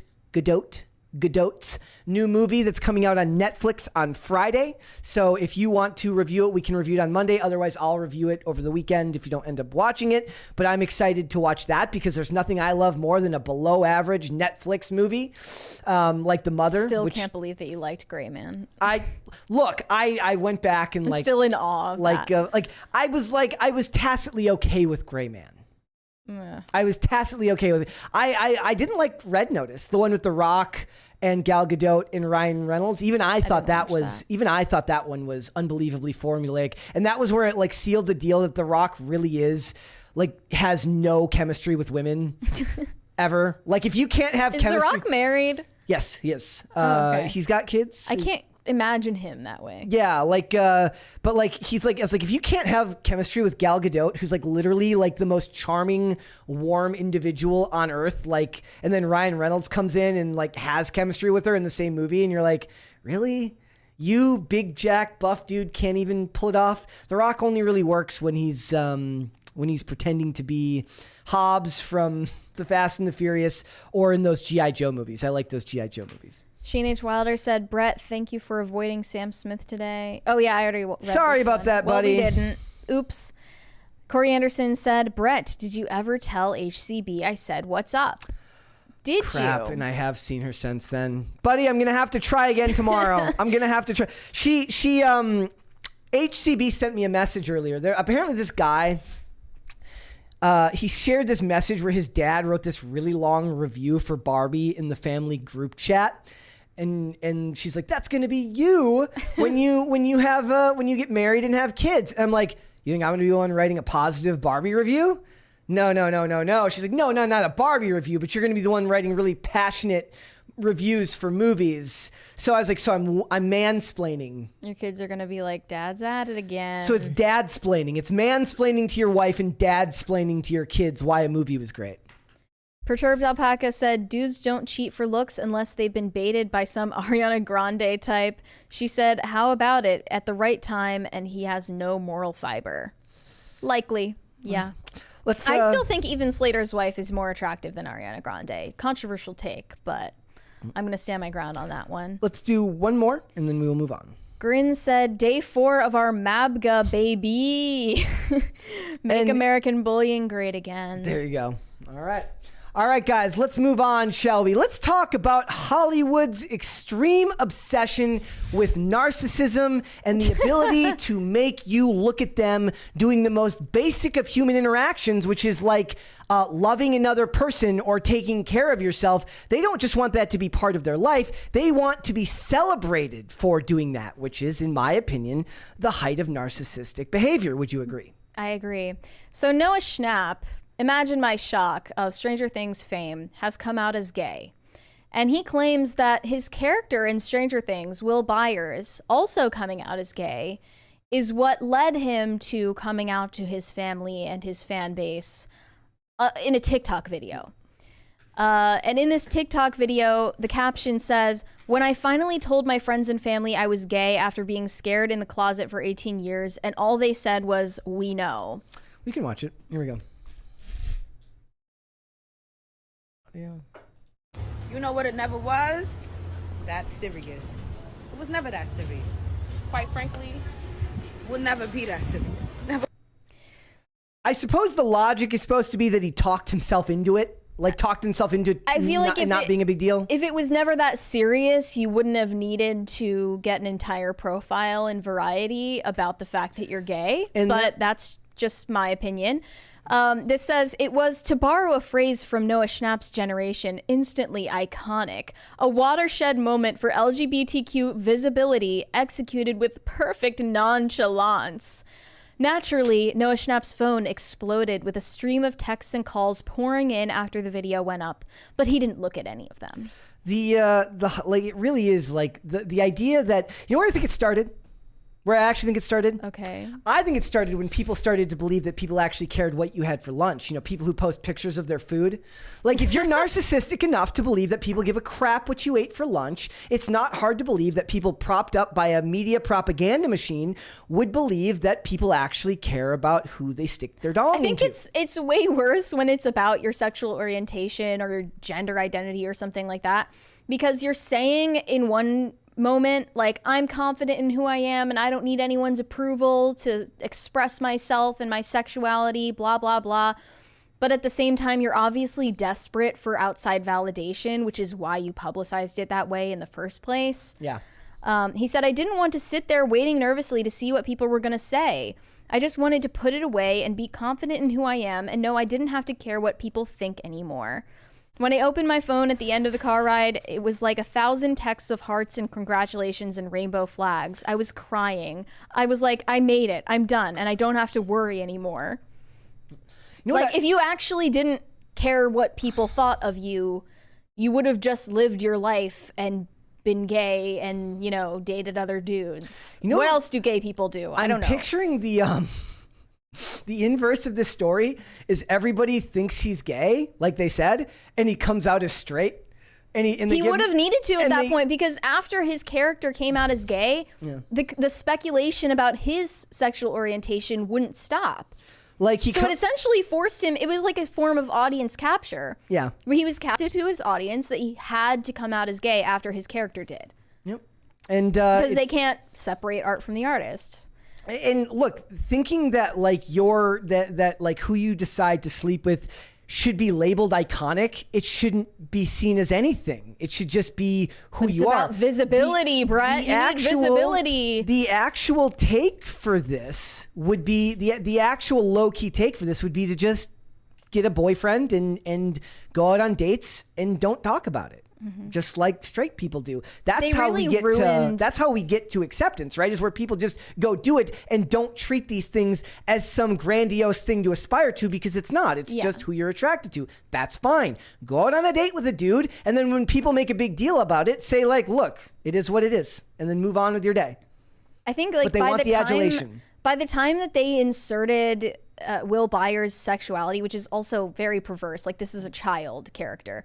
By the time that they inserted his sexuality into Stranger Things, no one cared about Stranger Things anymore. So it was a feeding ground for that social messaging.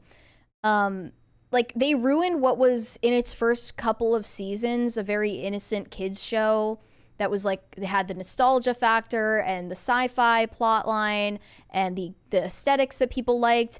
They ruined it by the time that this even became a concern for its audience, And which it's is smaller usually- than it was at the beginning. This is why I say that no show never like a show past. They're a like, certain oh, amount of less people are seasons. watching the show now. Let's make the protagonist gay. Yeah, like the That's idea is their that MO. This is why I said that when I said that network TV got hit the hardest by woke.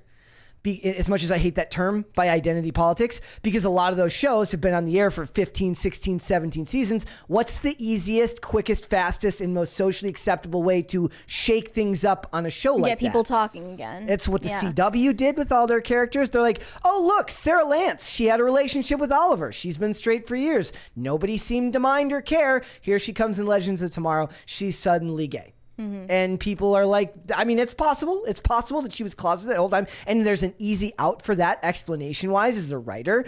It's not interesting. It's very, very surface level. And it reeks of modern Hollywood when those stories are written about characters that were previously not seen that way. Right? They like sprinkled it in, so it was like a plot line that still would have made sense had they not made Will Byers gay.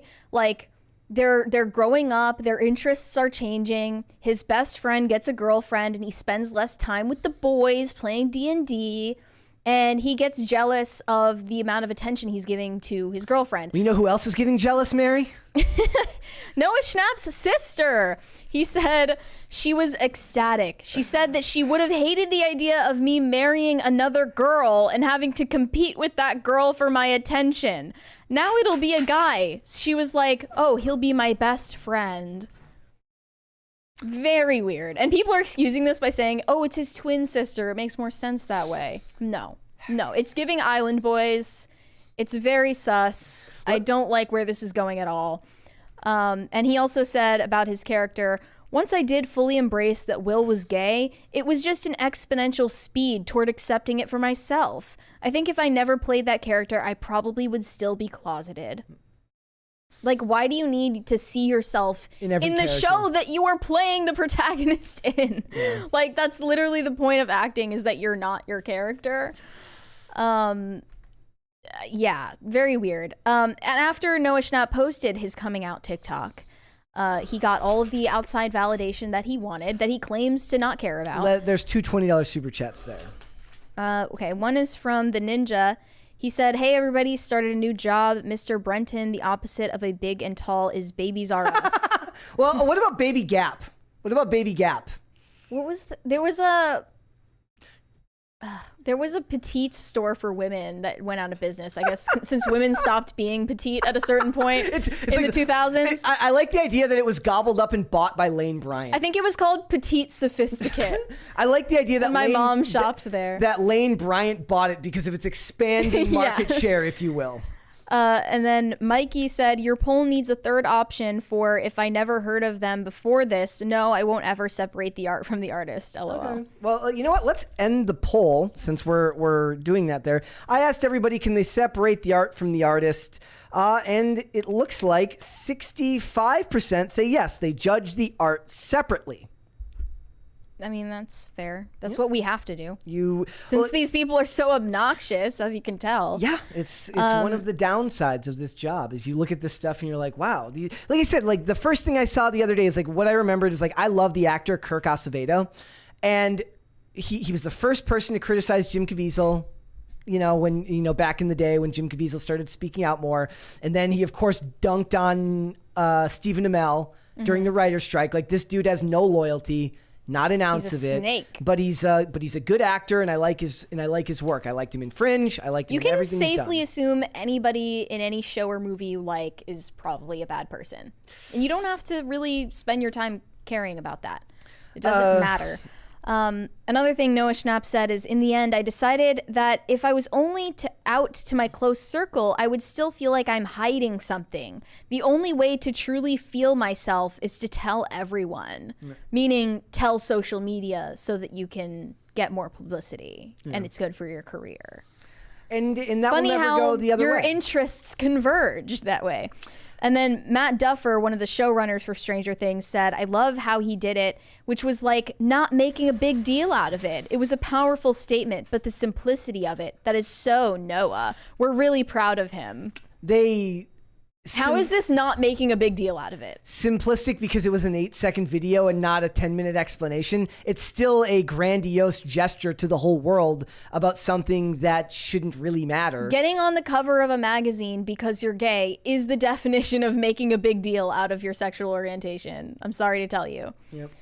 And then Wayne Brady Yes! decided it was the right time at 51 years old to come out as pansexual. He's sexually attracted to pans and other kitchenware essentials. He gets a drill and he drills a hole into the center of a pan. I like the idea that he just beats his genitalia with a pan. I think he does both. I think what he does is he uses 2 pans. He uses one pan to beat his genitalia, and he uses the other pan. He cuts a hole in it, and he uses it like a fleshlight. Ew. And he says, "Look, my ex-wife and child need to know about my attraction to pans." Of course, we are kidding. Pansexual is just modern day trendy version of bisexual with more steps, and it doesn't matter, dude. Nobody cares. Wayne Brady, I guess we known care. as much We're for talking his about deft comic timing and fully loaded smile, is ready to tell the world how he identifies. I'm pansexual, he says, meaning that he is attracted to persons regardless of their sex or gender. He puts it another way, bisexual, but with an open mind.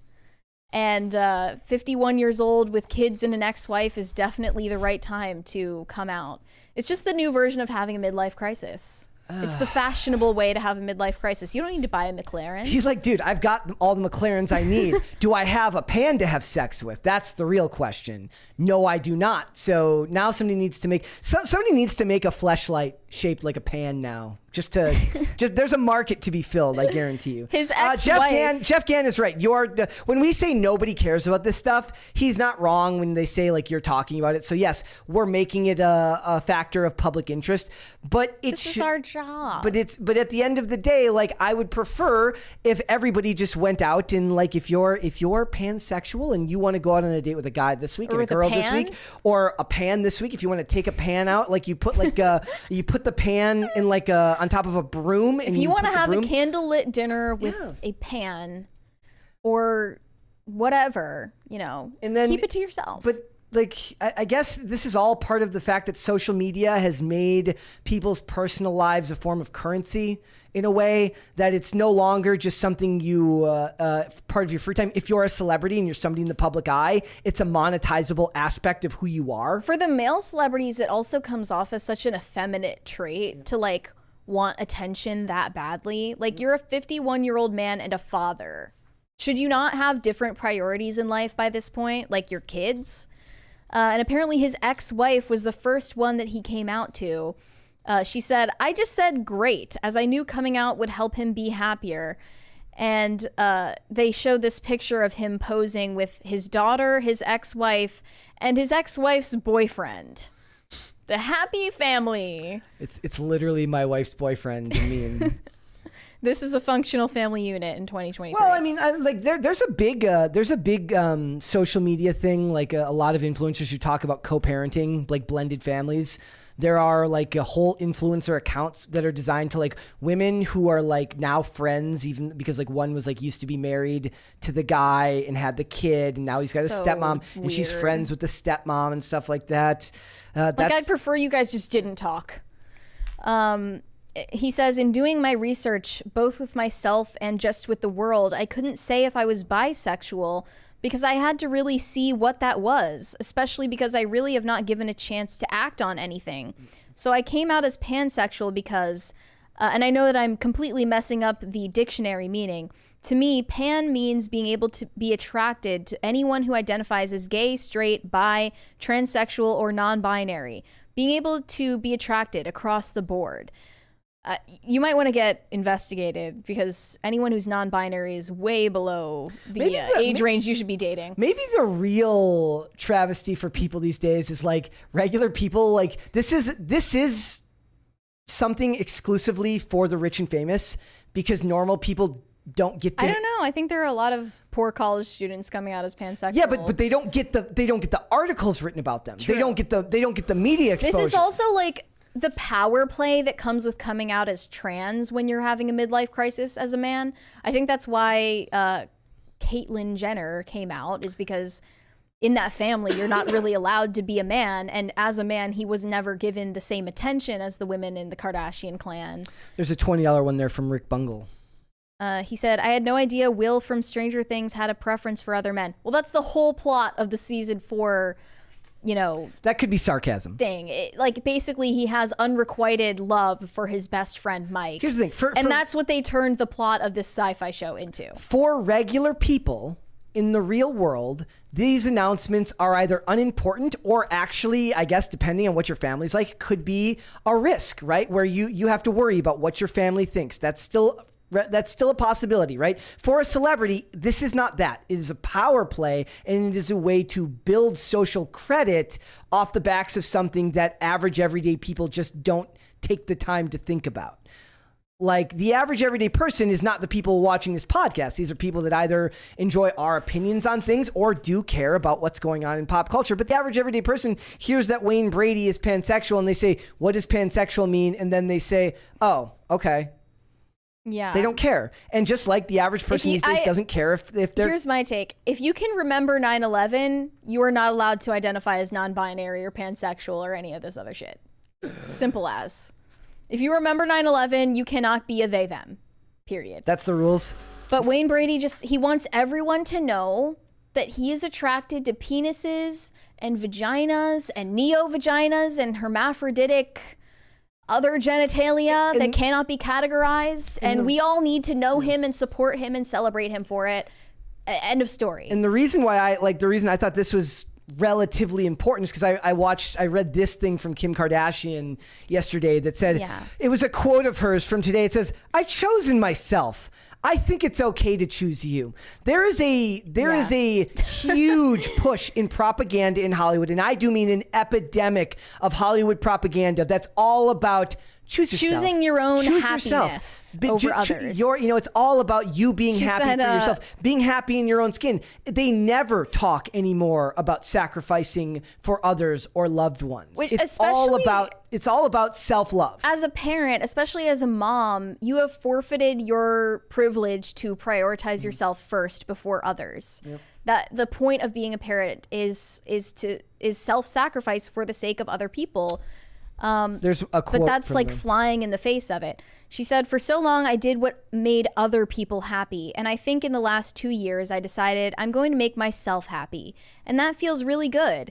And even if that created changes or caused my divorce, I think it's important to be honest with yourself about what really makes you happy. Oh. So yeah, even if my kids have to grow up in a broken home and without a dad, without their dad around, or if they have to male role model, hear what all of these media outlets have to say about their parents' divorce and their disagreements, and they have to live with that for the rest of their lives, who cares? Because Kim Kardashian, she chose her own happiness. She chose herself. And that's the push of Hollywood. That's what's really important. That's what Hollywood wants. When Hollywood has Kim Kardashian ever thought about someone other than herself? Give me one example. And here's the thing. The reason they like it, because it increases consumerism. Focus on yourself. Buy that thing you want now. It keeps people single so they don't get married, so everybody has to keep a job. It lets them cut down on, it's the depopulation agenda. Don't have kids. Focus on yourself. Why would you want to bring a kid in this world? You're going to have to take care of the kid. Why do that when you can go to nightclubs every weekend and get drilled by a bunch of dudes you'll never learn the name of? Or I guess if you're a guy, you can engage in the same behavior. Don't think about other people. Think about just you. And I'm not even saying that that's something that is to be necessarily criticized whole hog. I'm saying it's not something to aspire to and elevate to the level of poetry. No, it's not. So Kim Kardashian is the last person who should be telling us about, being a people pleaser. I love the idea that she makes another sex tape. She's like, but this one I'm making for me. The first one I made to be famous. This one, it's kind of like the women She did kind of put out her sex tape at the behest of her fame-hungry mother. It's kind of like the women who make they hit 60 and suddenly all these magazines are like, do you want to post nude for us? And they're like, I did it for me. I did it because I wanted to see myself as beautiful. She needs to be like, look, I've been trying to hide that sex tape for 2 decades. My kids find it on Roblox. Thank you. My kids find it on Roblox. I'm making this sex tape for me. My kids get phishing emails about it. I'm making this sex tape for me. It's party time. I'm making this sex tape for me, she says. It'll be professionally produced. This time it's going to have good lighting. This time the lighting will be good, and it will be like Adam 22. It will be with a professional. Yeah. It will be an industry professional who drills my bonus hole, she says. I hate that. With that being said, let's go to Super Chat, shall we? Shane H. Wilder said, Mary, can't a guy be sick without being subjected to Sam Smith? I'll give you a pass this time. Also, Friedkin passed, so watch some of his films. Yes, The Exorcist and The French Connection. Yeah, now the new Exorcist movie is going to live on for his legacy, unfortunately. Francisco Sanchez Jr., I already read that one. OMG Bro said, McDonald's is money laundering all the money Joe Biden and his son got from Ukraine. Burger King for the win. Obama phone is a real thing. Michelle Obama, hit me up. Look. What is this? Look, I've gone back to, as much as I've been standing Burger King lately, and I got a lot of pushback on this podcast. People saying, look, Burger King is disgusting. You're a disgusting person for liking it, to which I say nay. Recently, I have gone back to purchasing McDonald's. When I don't eat a lot of fast food, but when I do, I will get a burger. I will get it from McDonald's because I can get 2 McDoubles and a large fry for the price of 1 double cheeseburger and a large fry, for like cheaper than the price of 1 double cheeseburger and a large fry from Burger King. So, I folded like the cheap accordion that was Jamie Foxx yesterday. And I folded like a taco. I've crawled back to McDonald's for when I rarely go to. I've actually been going to Sheetz more. I'm not going to lie. Sheetz is even worse. Sheetz is way worse. So expensive. For what it is. Yeah, it's so expensive. Good sandwiches. But I do like the Burger King burger better. Is Obama pansexual? Probably. Now? Probably. You know what it was? A lot of people are speculating. You know a lot why? of people are saying this. Well, it was his personal chef that drowned, and people were speculating that was him and his personal chef. Maybe his personal chef had a pan that he would then use with him. And that's where the term pansexual came from for him. Have you ever seen the video, I've Got a Crush on Obama? No. I'll show it to you. Wait, no, I think you showed me that. It was such a masterpiece of like back when Obama was cool. Early meme culture in 2008 made by like a political science major. And then they just got this smoking hot girl to like do the lip syncing. It's so clearly not her singing. But yeah, great stuff. Waffle Sensei said, we need to call out everyone who was ever a Harry Potter fan as a closeted bigot for ever liking the series, even in 1998, and giving J.K. Rowling money. Yeah. Yes. Just drag these people through the streets. Shane H. Wilder said, sorry, Mary, the mob has come after Tolkien by saying that orcs are racist caricatures. Yep. Oh, yeah. Yep. Wait, against what race? They code them as black. Seriously? Yep. That's how people Because see their skin is dark. And the criminals, like that's literally how they see it, because the people that think that are racist. Okay, cool. Good to know. Corey do one more and then we'll move on. Corey Anderson said, I like The Lost Prophets. I try to forget Ian Watkins. Glad he got stabbed. Dude, yeah, that dude got... First of all, if you don't want to... Like, if you're in the mood to be angry, read about what this dude did. If you're not in the mood to be angry, don't read about what this dude did. He's disgusting, but he got his ass kicked in prison. He got stabbed. And no, but what did he do? I cannot say it on. It's that disgusting. I cannot say it on air, and it's awful. It's bad. I don't even want to say it off air. That's how bad it is. I guess I shouldn't have read that super chat because it can sound like an incitement to violence. But let's hold off on the rest, and we will come back, ladies and gentlemen. All right. It would be funny if here I was like, let's get started, shall we? So Doja Cat, we've talked about Doja Cat many times on here. She's a lot like other celebrities where people say, what the hell is a Doja Cat? And then Mary has to explain to you what the hell a Doja Cat is. But she's a celebrity. She's a singer. She's annoying. She made the song Say So. Remember that during COVID? And she's annoying. And she is now being accused of being possessed by a succubus demon, according to this conspiracy theorist on TikTok. I love conspiracy theorist women on TikTok. I think they're the best. So this person has a theory that on Doja Cat's 27th birthday, she joined the 27 Club. And she's not talking about the 27 Club as it means people who commit suicide at 27. Kurt Cobain, Amy Winehouse, that type of thing. She thinks that a demonic ritual happened at Doja Cat's 27th birthday in 2020, where she was brought into the Hollywood cabal and ritually possessed by a demon. And that's why she has changed her look so much. She's gotten all of these demonic tattoos. She's making demonic songs where she's, you know, dressed up like the devil and dancing around with the Grim Reaper, stuff like that. I think it's a misguided attempt to be edgy. It's not as annoying as her doing the cat noises. But I also don't count out the possibility that people in the entertainment industry do these type of rituals to sell their soul, even if they don't believe in the demonic. I bet that a lot of them do these type of occult rituals and so-called eyes wide shut parties Absolutely. in exchange for monetary reward from the rest of their industry and blackmail material being disseminated. So I mean, I don't count it out as a possibility, but let's hear it straight from the horse's mouth. With the scary music in it. Yeah, with the ominous tunes in the background of the video. Is it the... I gotta make sure I have both of them here because you sent two. Oh God, there's the photo. Scroll to the one right before this. Can I do that on here? I mean, I've got it from the first video anyway. It's this one here. Yeah. Here we go, guys. You guys, as someone who's been a fan since 2014 of Doja Cat, that girl is possessed by a demon.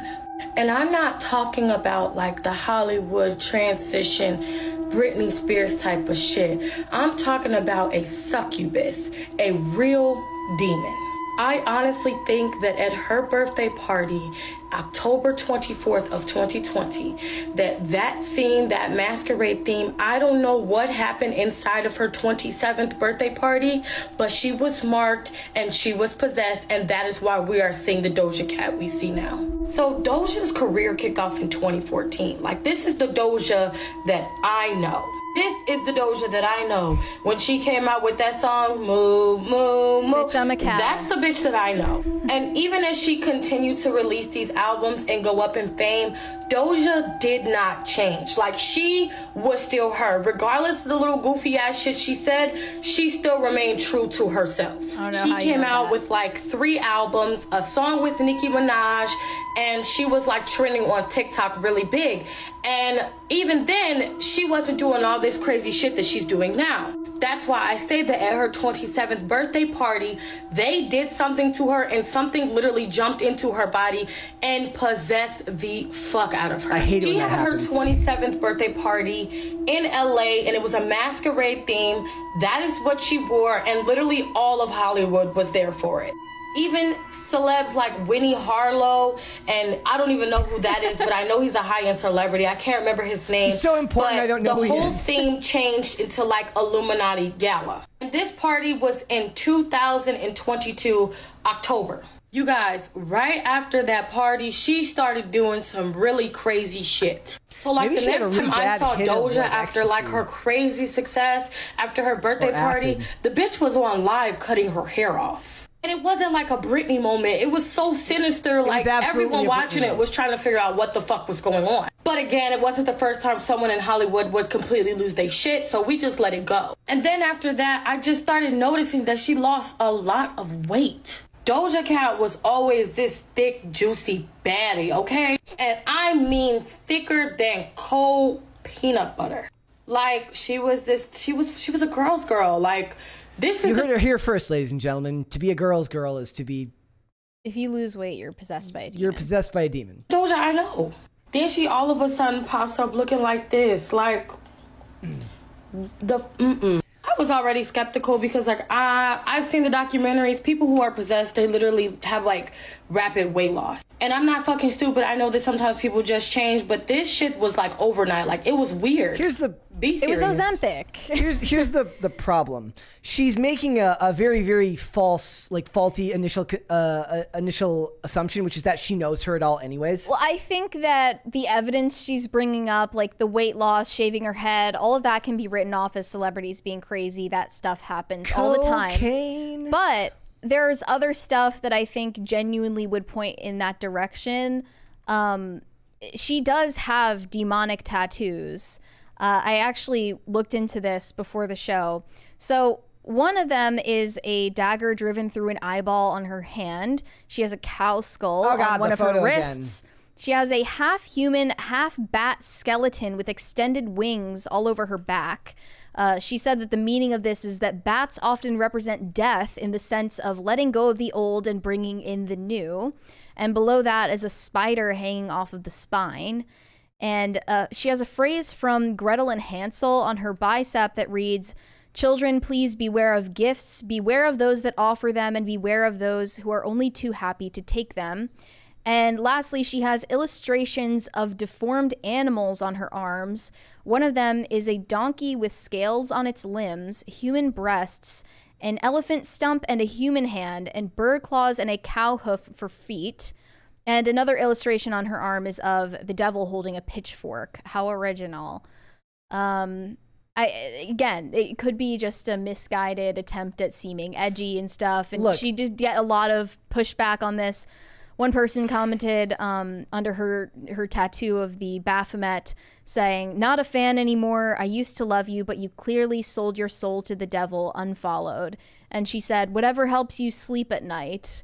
And then she posted an explanation of the deformities that she tattooed on herself, saying, "Your fear is not my problem." And these illustrations come from a guy named Fortunio Licetti, and they were in the 1600s when there was a cultural obsession with deformities, like deformed fetuses. There were freak shows in the circuses. And unlike many of his contemporaries, this illustrator did not see deformity as something negative as the result of errors or failures in the course of nature. Instead, he likened nature to an artist who, faced with some imperfection in the materials to be shaped, ingeniously created another form still more admirable. Drugs are a far better explanation than all of that. But are you really going to deny that celebrities... I think you can be edgy and do drugs, yes. No, I think that celebrities definitely do demonic rituals. Look, there's plenty of amazingly consistent stories about people selling their soul for fame. I don't know what that has to do with shaving your head like you're doing a Britney Spears moment or having a mental breakdown. I don't know if that's demonic. I think it's more likely that she's hitting the outset of high and drug use, and she's using frequently, and she's just now seeing the side effects of it. I can't say. Could it not be all of these things put together? I mean, a lot of people, that being possessed by a demon would probably have some negative effects on your psyche and mental health and the way that you present yourself to the world. I will tell you this. That's not even to mention this insane reverse thirst trap that she posted recently. When you're in the throes of severe drug use that you can't get away from, there's a strong correlation to feeling like you're possessed by a demon. Well, I also think that drug use can open someone up to demonic possession, especially when you're dealing with psychedelics. Possessed for another hit, I've been there. Brett, my point is there is a supernatural realm. There are supernatural beings in this world who do prey upon people, and it's not just famous people too. I was watching this episode that recently came out of Pints with Aquinas this morning, where he was interviewing an exorcist. And he talked about how, 6 out of 10 people that I got to help, I find out that it's mental illness or there's some other explanation. They're just making it up for attention, something like that. But then when he actually discerns that they are being demonically oppressed or possessed or influenced in some way, most of those people are unhelpable because they want to keep the things that Satan gave them. Basically, he gives you a gift, which is actually a curse. Like one woman, he said that he encountered, had this gift to see into people's hearts and see their sins. Mm-hmm. And she would just walk up to someone and be like, your wife is cheating on you with a man named Pete. And she would be right. Or there were other, seemingly innocuous things. Like she would know where someone lost their wallet or something like that. Okay. But that power that she got over people, that ability to control and manipulate, she didn't want to give it up. So she wasn't able to be exorcised of the demons that were making her life a living hell.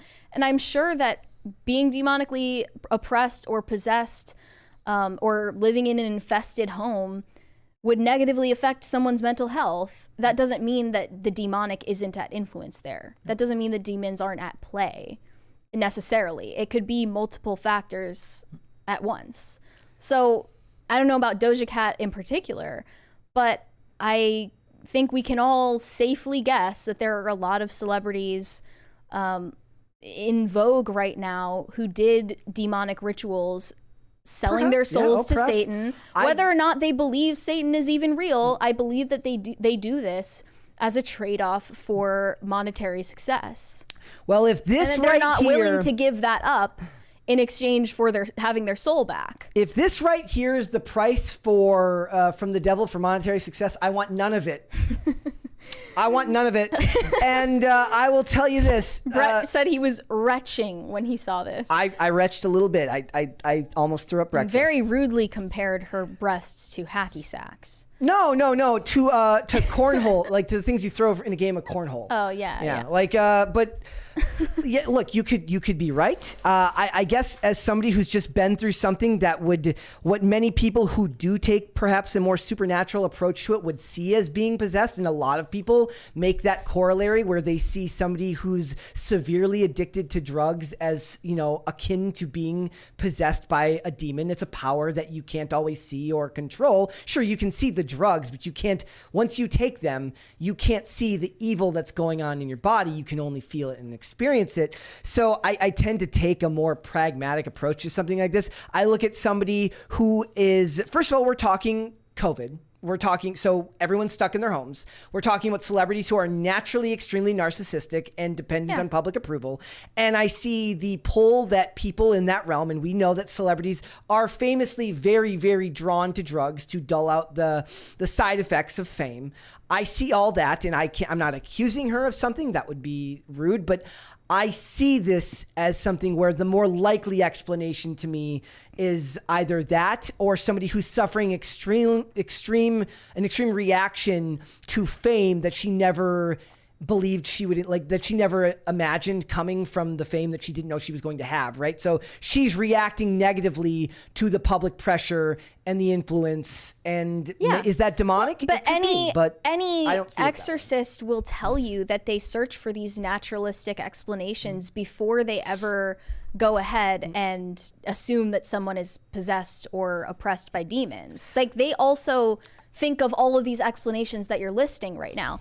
And I also think that people unwittingly invite demons to interfere in their lives all the time, especially by leaning into these occult practices or occult imagery in their homes or literally permanently tattooed on their bodies. I think that in and of itself can invite a demon to possess you. Like, perhaps. Genuinely, I do. I see that is very possible. Or it is possible, I should say. I just see the side effects of drugs, narcissism, fame, and isolation being the more plausible, practical, pragmatic explanation for somebody of her situation, right? Like, now if we're talking about somebody else and the circumstances are different, sure, yeah, but it is what it is. I feel bad that she's going through it. I don't want anybody to suffer, especially if it's drugs, right? Like, I wouldn't wish drug addiction or dependence on my worst enemy, if I indeed had a worst enemy. Who's my worst enemy in the chat? I have no idea. But whoever that is, I wouldn't want them to suffer or have to go through that. And I will tell you what, there were times at my worst when I wasn't recognizable to the person that I am now, and would be, in many ways, still very much ashamed of that person. And if we were talking in a not so literal sense, it felt like a different person. It feels like demon possession sometimes. So maybe the difference is... Yes, there are a lot of things that can look like supernatural occurrence, but actually have natural explanations. I'm not gonna maybe we need to deny get her that on at all. Like a show where they try to I don't think that would is help. there an exorcist TV show where like a real world exorcist goes around and of course not. No, it's not a thing? Okay, I don't know. At least not any exorcist worth their salt. Get it? Got it. Oh, by the way, Waffle Sensei says, I think he's saying I'm his worst enemy. Like, he's my worst enemy in the chat. So, see, if Waffle Sensei is in fact my worst enemy, I would not wish drug addiction or dependence on him. Mm-hmm. So, And yes, the like. And with you bringing up drug addiction as a possible explanation for this, I agree that could be what's going on here. But I also think that drug use and seeking out psychedelic experiences can also open you up to demonic influence. I 100% am convicted in that. It doesn't always happen. That would, I mean, that do you would have be to insane. believe? Do you have But to believe in the demon for it to be real? Literally, no, of course not. Hey, I was told there's no such thing as a stupid question. But like so. this exorcist that I'm talking about, where I was watching his interview, he said that, you know, people who don't believe in demons or believe in hell or in Satan can still open themselves up to demonic oppression or possession, or they can invite demons to infest their home without knowing it, because occult practices are becoming trendy now. Like, people are buying tarot cards at Barnes and Noble thinking nothing of it. People are reading their horoscopes. I mean, this was big in the 90s. They're tattooing Baphomet on their bodies. They're tattooing demon sigils on themselves. And they don't know what the stakes are when they do these things. But still, it's putting out a welcome mat for supernatural forces that want to destroy you. So I don't know about Doja Cat's particular situation. She could just be a wannabe edgelord. But I think still, like, leaning into those satanic aesthetics are also putting out a welcome mat for demons to play with you. Maybe they're interdimensional aliens.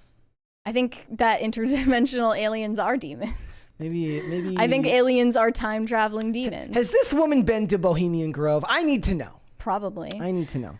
Also, they didn't show this in that video, but she showed in her other video that at Doja Cat's birthday party, her cake literally had the Illuminati symbol on it, and with the all-seeing eye, and then the Freemason symbol on the top of the cake. I mean, isn't it also true though? Now, like you said, this stuff is becoming. It was supposed to be edgy, but that doesn't mean it's harmless. Okay. That's the only point I'm trying to make. The real question is, what the hell does Doja Cat think about eyelash length? That's what we need to ask her. Her eyelashes are looking very lackluster in this photo.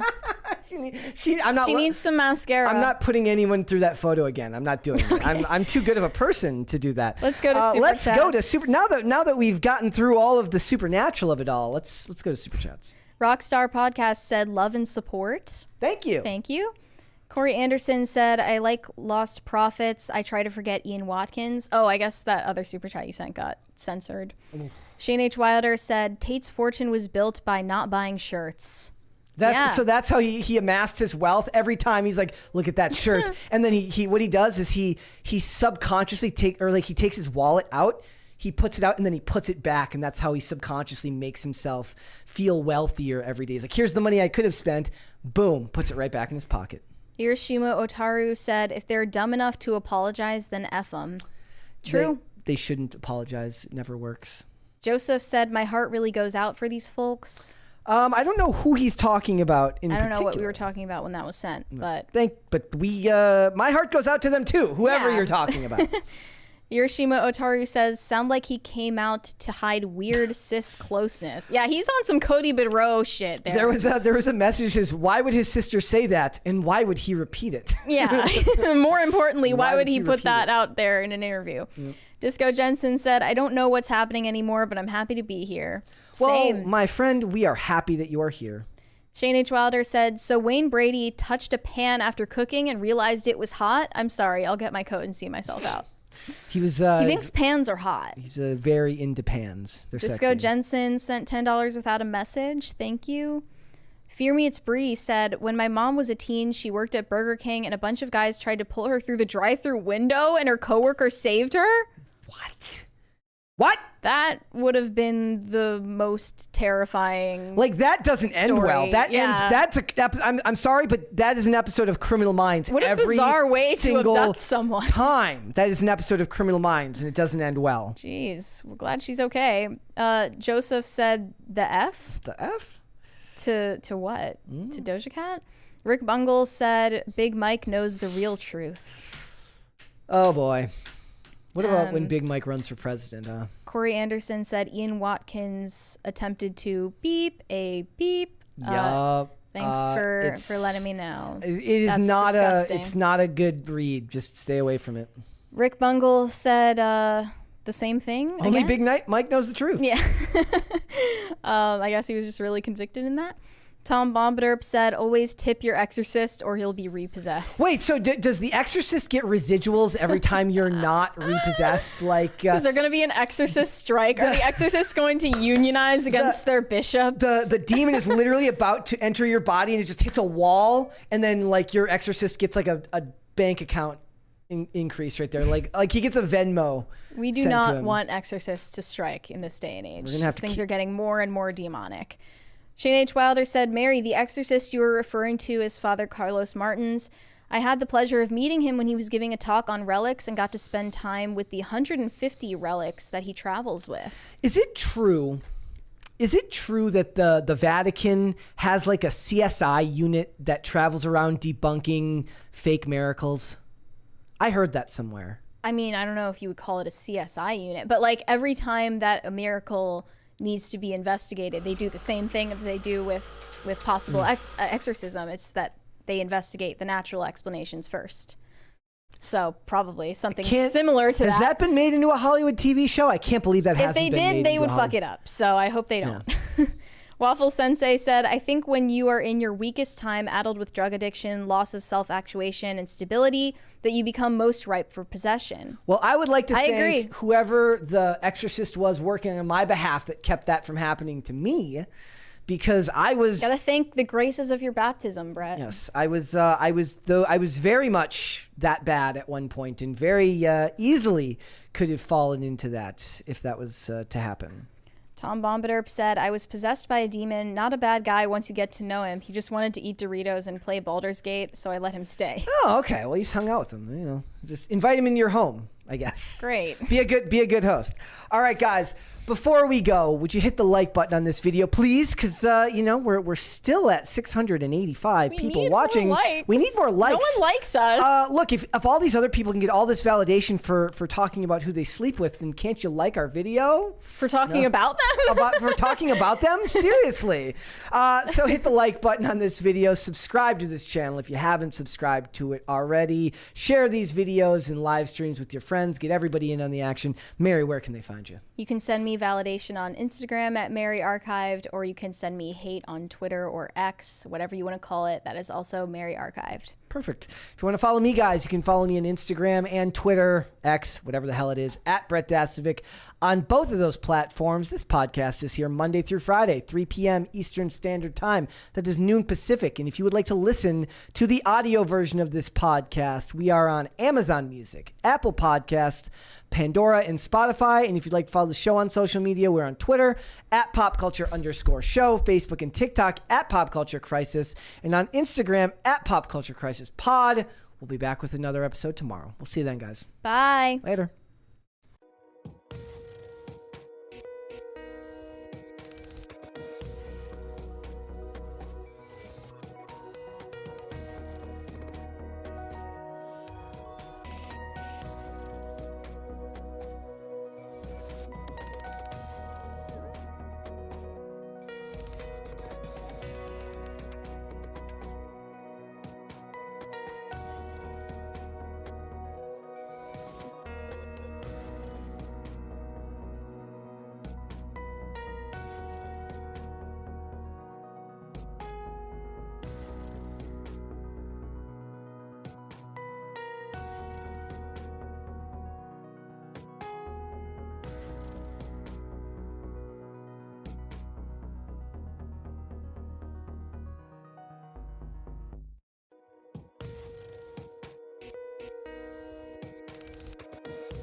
I don't know what they're talking about. Pans are actually super hot.